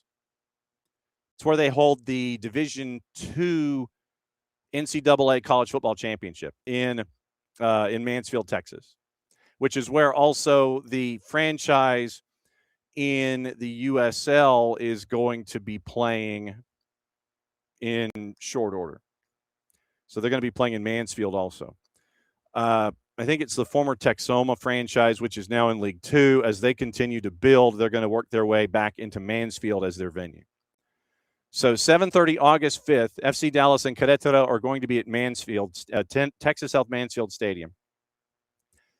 Dallas is going to face Chivas on the 8th in San Jose. I guess that's a home game for Dallas still. Going to be PayPal Park, 6 o'clock local time kick. So 18 and 18, but those were the two biggest things that came out this morning, is that the schedule change and the welcoming of Atlante in Mazatlan's slot. So that's where we are with those. So you end up with the 18 from Major League Soccer, the 18 from Liga MX, and you have your Eastern and Western regions that are attached to this particular tournament. In the East, Cincy, Pachuca, Charlotte, Pumas, Columbus, Atlas. Miami, Monterrey, Nashville, León, Orlando, and Atlético de San Luis. Cruz Azul, Philly, NYC, Necaxa, Chicago, and Santos. That's your Eastern regions clubs, the 18 that are over there. In the West, Western 1, Tigres, Vancouver, Minnesota, FC Juarez, RSL, and now Atlante is Tier 3 in Western 1. Toluca, LAFC, Seattle, Chivas, Dallas, Querétaro, Western 2, and in Western 3, it's now Club America, San Diego, Austin, Tijuana, Portland, and Puebla. So that's the breakdown of all three of the all 2 regions and all 3 sections in each region. So that's where we are with that. That's your breakdown. But the biggest news this morning, Atlante was welcomed in with open arms since they got Mazatlan's charter. So just put Atlante in the Mazatlan slot, and there you are with your up-to-date rosters of your divisions in everything involving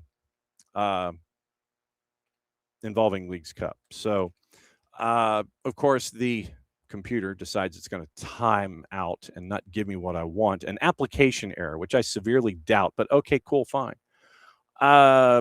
We do have later tonight, once again, we do have Libertadores and Sudamericana to discuss. I'm trying to see if I can find where it is. World Cup, friendlies, all countries. No, you're not going to give it to me. Okay, so I have to do it that way. All right.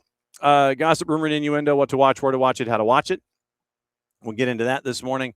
And once again, tomorrow it is the Power Hour from 10 to 11. 9:30 tomorrow morning.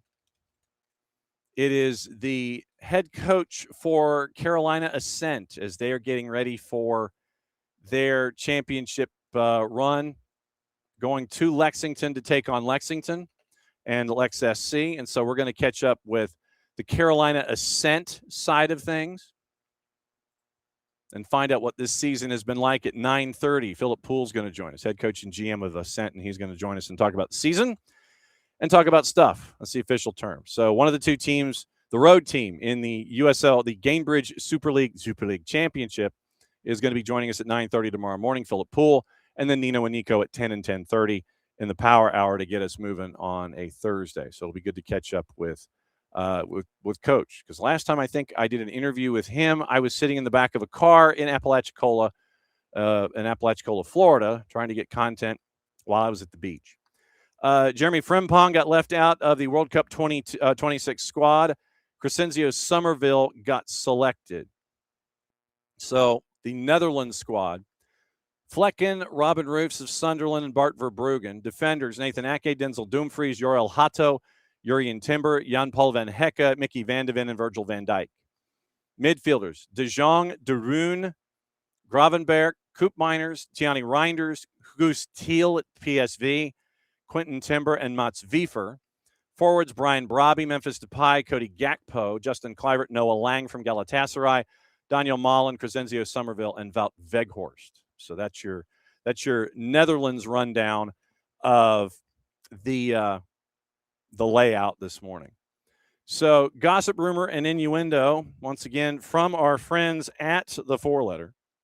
And we will break it all down for you here as to what the news is, who might be going where, who's interested, and who is going to be chasing after whom, as the kids say, because we have to have the proper layout and our proper grammar. Otherwise, my mom would get really mad, and that's the last thing that you want here when it comes to moms and getting mad. So, all right. So here is the rumors as we know them. Juve are interested in signing Mo Salah on a free. That's the first time I've heard that one. Mo Salah on a free to Juve, according to La Repubblica. Luciano Spalletti wants to add him. And so you end up with Spalletti looking to add him to the squad after failing to reach Champions League, but he'd have to accept a lower salary than what he could be offered from a team in Saudi Arabia. Salah obviously previously played in Italy with Roma, wants to make a decision on his future after the World Cup. United and Spurs set to compete to sign Carlos Baleba from Brighton, according to The Independent. Spurs are the latest side to look at the 22-year-old as they weigh up signings to bolster De Zerbi's squad. Competition is expected from United over a deal that could require an offer worth in excess of £100 million. Baleba previously played under De Zerbi during his spell at Brighton, which could give Spurs the edge. De Zerbi is also looking at a move for Brighton defender Jan-Paul van Hecke. Arsenal lining up a move for Morgan Rogers. According to TalkSport, negotiations over an £80 million move have reportedly already taken place between the Gunners and the Reps. Arteta hopeful that he could be Arsenal's first marquee signing after winning Premier League, 16 goals, 37 league matches linked with Chelsea, Manchester, and PSV. Barcelona, as was mentioned in the Twitch pitch early, exploring a €90 million deal for Anthony Gordon amid competition from Bayern Munich, according to AS. Highly regarded by the Barcelona hierarchy, versatility considered a useful addition to the squad. Blaugrana also want to make signings this summer based on a one-in, one-out basis. So you have to keep an eye on that too. It could impact plans to sign Marcus Rashford permanently for €30 million. Real Madrid, PSG, racing to sign Enzo Fernandez, according to Florian Plettenberg at Sky Germany. Both clubs have the 25-year-old on the short list for the summer, facing competition from Manchester City, who are set to confirm Enzo Maresca as their new boss to replace Pep Guardiola. Fernandez, 15-6 in 54 matches, all comps for the Blues last season, but got in trouble after he revealed he wanted to move to Real Madrid. Transfer would cost around €100 million, €100 million due to the length of his contract. City leading the race ahead of United to sign Nottingham Forest midfielder Elliot Anderson for over £100 million. That comes from our friends at the BBC. Villa interested in Liverpool defender Joe Gomez. That's from the four-letter paper. Roma want to bolster their squad for Champions League next season, signing Manchester United striker Joshua Zirkzee, exploring a move for West Ham's Crescenzio Somerville. That's from Gazzetta dello Sport. Inter Milan, hopeful of completing a double midfield swoop. Curtis Jones from Liverpool and Roma's Manu Kone. That's from Tuttosport. Barcelona are not interested. So this is a not rumor. Barcelona are not interested in Porto defender Jakub Kivior, despite reports elsewhere. Mundo Deportivo. I think that's the first time in recent memory that we've had a not rumor. Juve have no plans to part ways with Kenan Yildiz, who is considered the only untouchable player in the squad. Once again, that's Gazzetta. Paulo Dybala close to sealing an agreement to extend his contract at the Stadio Olimpico, Nicolo Schira. Chelsea will not listen to offers, so another not rumor.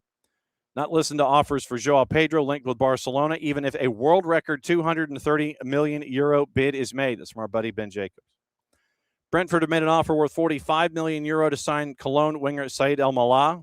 Florian Plettenberg again. Everton have identified Wan-Bissaka as a successor to Seamus Coleman. Telegraph. Nico Gonzalez, Manchester City, could leave the Etihad this summer after a lack of game time last season. That's from the Times. Spurs looking at Benfica keeper Anatoly Trubin, previously played under De Zerbi at Shakhtar Donetsk. That's from Nicolo Schira. And Roma remain keen on RB Leipzig winger Antonio Nusa. And that is from Corriere dello Sport. 2026 summer transfer window coming up soon. £9.49 billion. $13.08 billion spent on international transfers in the men's game, according to FIFA's Global Transfer Report. World Cup starts June 11.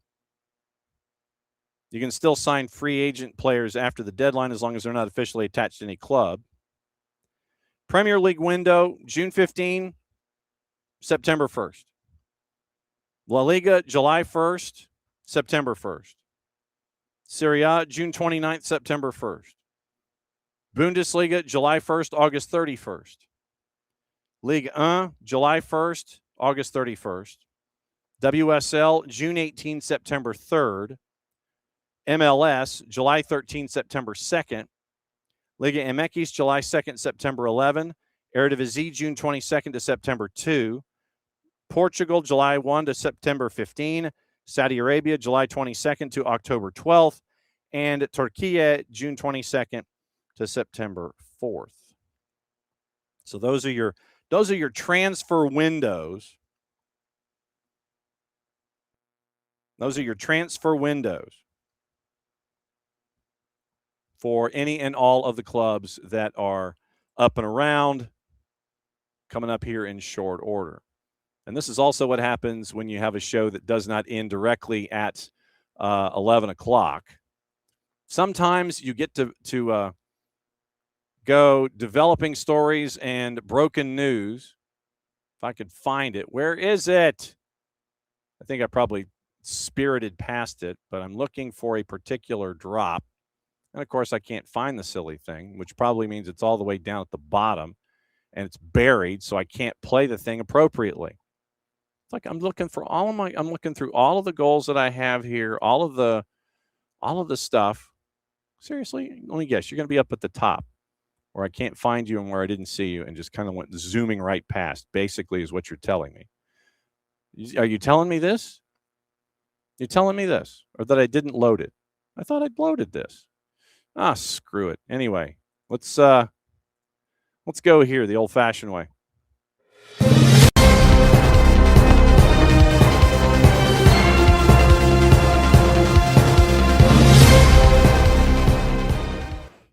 All right, Emma Hayes is named her 26-player roster for the June matches in Brazil.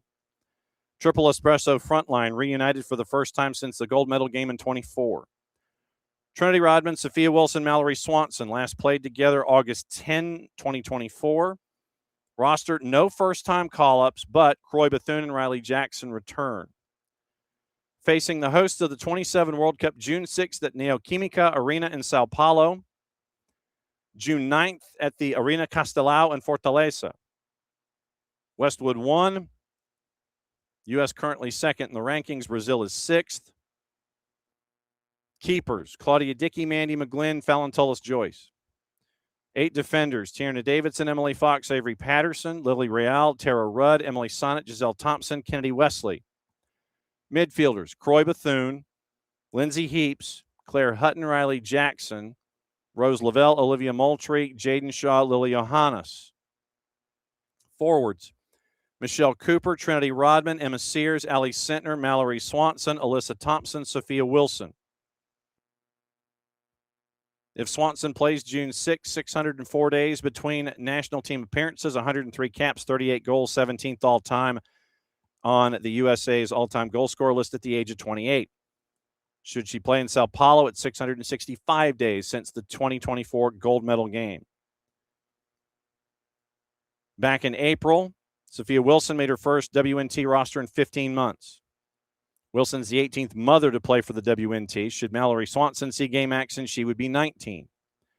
Wilson scored 4 goals in her return to the NWSL, looking for her first international goal since the 2024 semifinal win over Germany in the Olympics. 3rd camp in a row. Emma Hayes has 0 uncapped players. It's only 3 rosters in her tenure. Injury players unavailable: Naomi Guillermo, Kat Macario, Sam Coffey. That's just part of the notes that have been attached. But that is the rundown. So that is your news out of the U.S. women's national team this morning.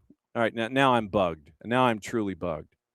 It's like, so all of these things were stuff that I loaded last couple days, and I thought Monday I had played it, but I thought that I had played it on Monday, but for some strange reason, there it is. There it is, like in the middle of the pack. I've got to move this up just for my own satisfaction here. I have to move this up toward the top because, I mean, I was trying to play this. I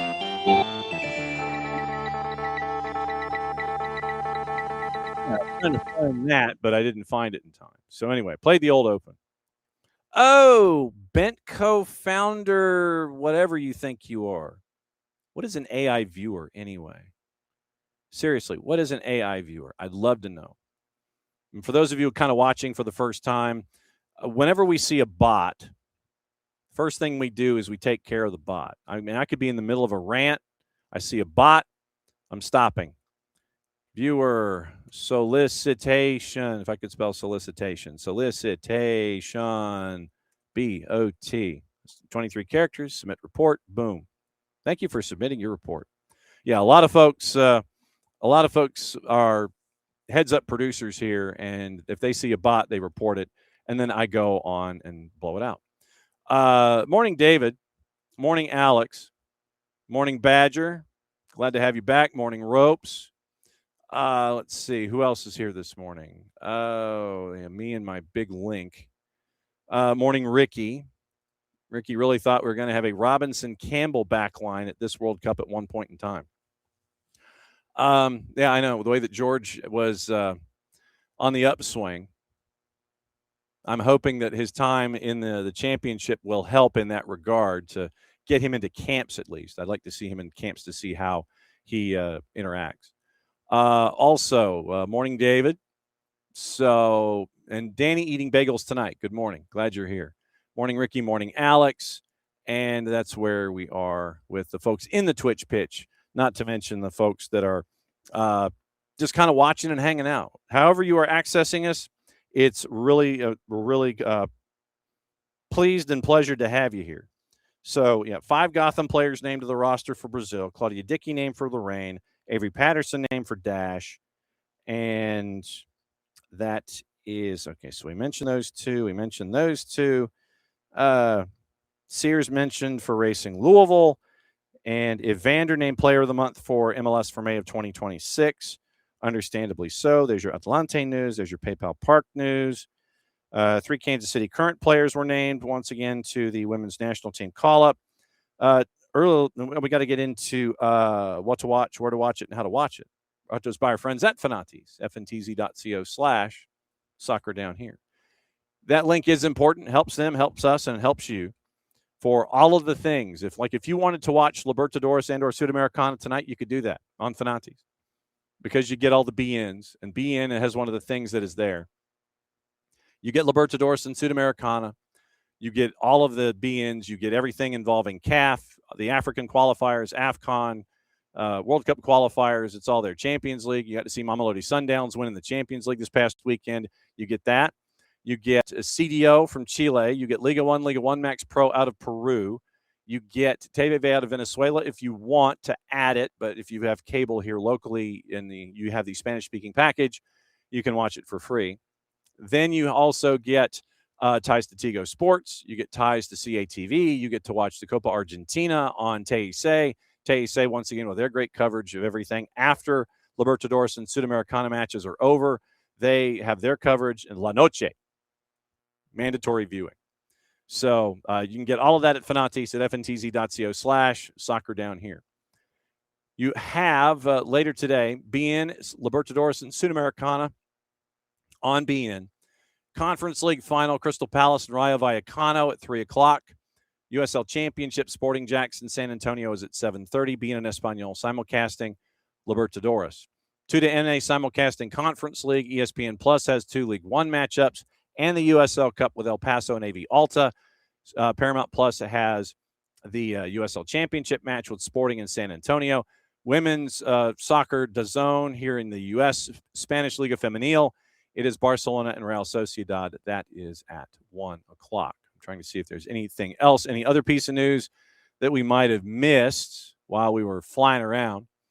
Let's see. We mentioned Jeremy Frimpong. We mentioned so Chris Richards is back in training before the Palace final. That news is out. So how many minutes and how healthy? Those are the larger questions involving Chris Richards. And you know that Mauricio Pochettino will be keeping an eye on all of that.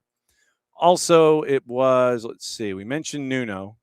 The cost of Ruben Amorim's sacking. Man United's financial report, Parker Smith at Sky, or Peter Smith at Sky. Financial report reveals a £16.7 million payout to Ruben Amorim, reflecting positive progress. Operating profit up by over £40 million in the 9 months to March 31st of 2026, compared with the same period the year before. Earnings up, off-field cost cutting. Sacking Ruben Amorim cost £16.7 million, but United still carry $650 million in debt from the Glazer era. So that might be your deeper dive later today, is really just how close the Manchester United is to hitting the B word when it comes to their debt. Manchester United also close to agreeing to a deal for Atalanta's Ederson. Was named in the neighborhood of 42 million, I think it's 42 million euro. So you have that coming up as well. All right. Spurs are going to conduct a major review. This is one of the other things that was mentioned but hadn't had the chance to kind of stare at. Michael Bridge and Declan Ollie at Sky. Spurs are going to conduct a major review into their injury crisis stadium's retractable pitch, one area being investigated. Major review of their performance and medical departments, which included an investigation into whether the Spurs stadium retractable pitch is contributing to the club's ongoing injury crisis. Spurs lost the most days to injury of any Premier League side, missing a combined 370 games across all comps due to injury this campaign. And the club's failure to keep players fit nearly led to relegation. So, as a part of it, second consecutive injury hit season, Spurs who've lost the most days in games to injury of any Premier League side since the start of the 24-25 campaign, and it is by 15 to 20%. Dan Lewandon, the club's new performance director, completed a thorough review of the injury issue after 3 months on the job. The pitch is apparently an area of concern. Injuries to Kulusevski, Dragusin, and Madison were being focused on. This season, Ben Davies broke his ankle. Wilson Odebear ruptured his ACL, all at home. Regularly carrying out external independent testing on their home surface to assess the bounce of the pitch compared to that of the training pitch, but to date, the results are inconclusive. However, further detailed testing planned in the coming weeks to analyze whether there is a difference in their home surface compared to other Premier League pitches.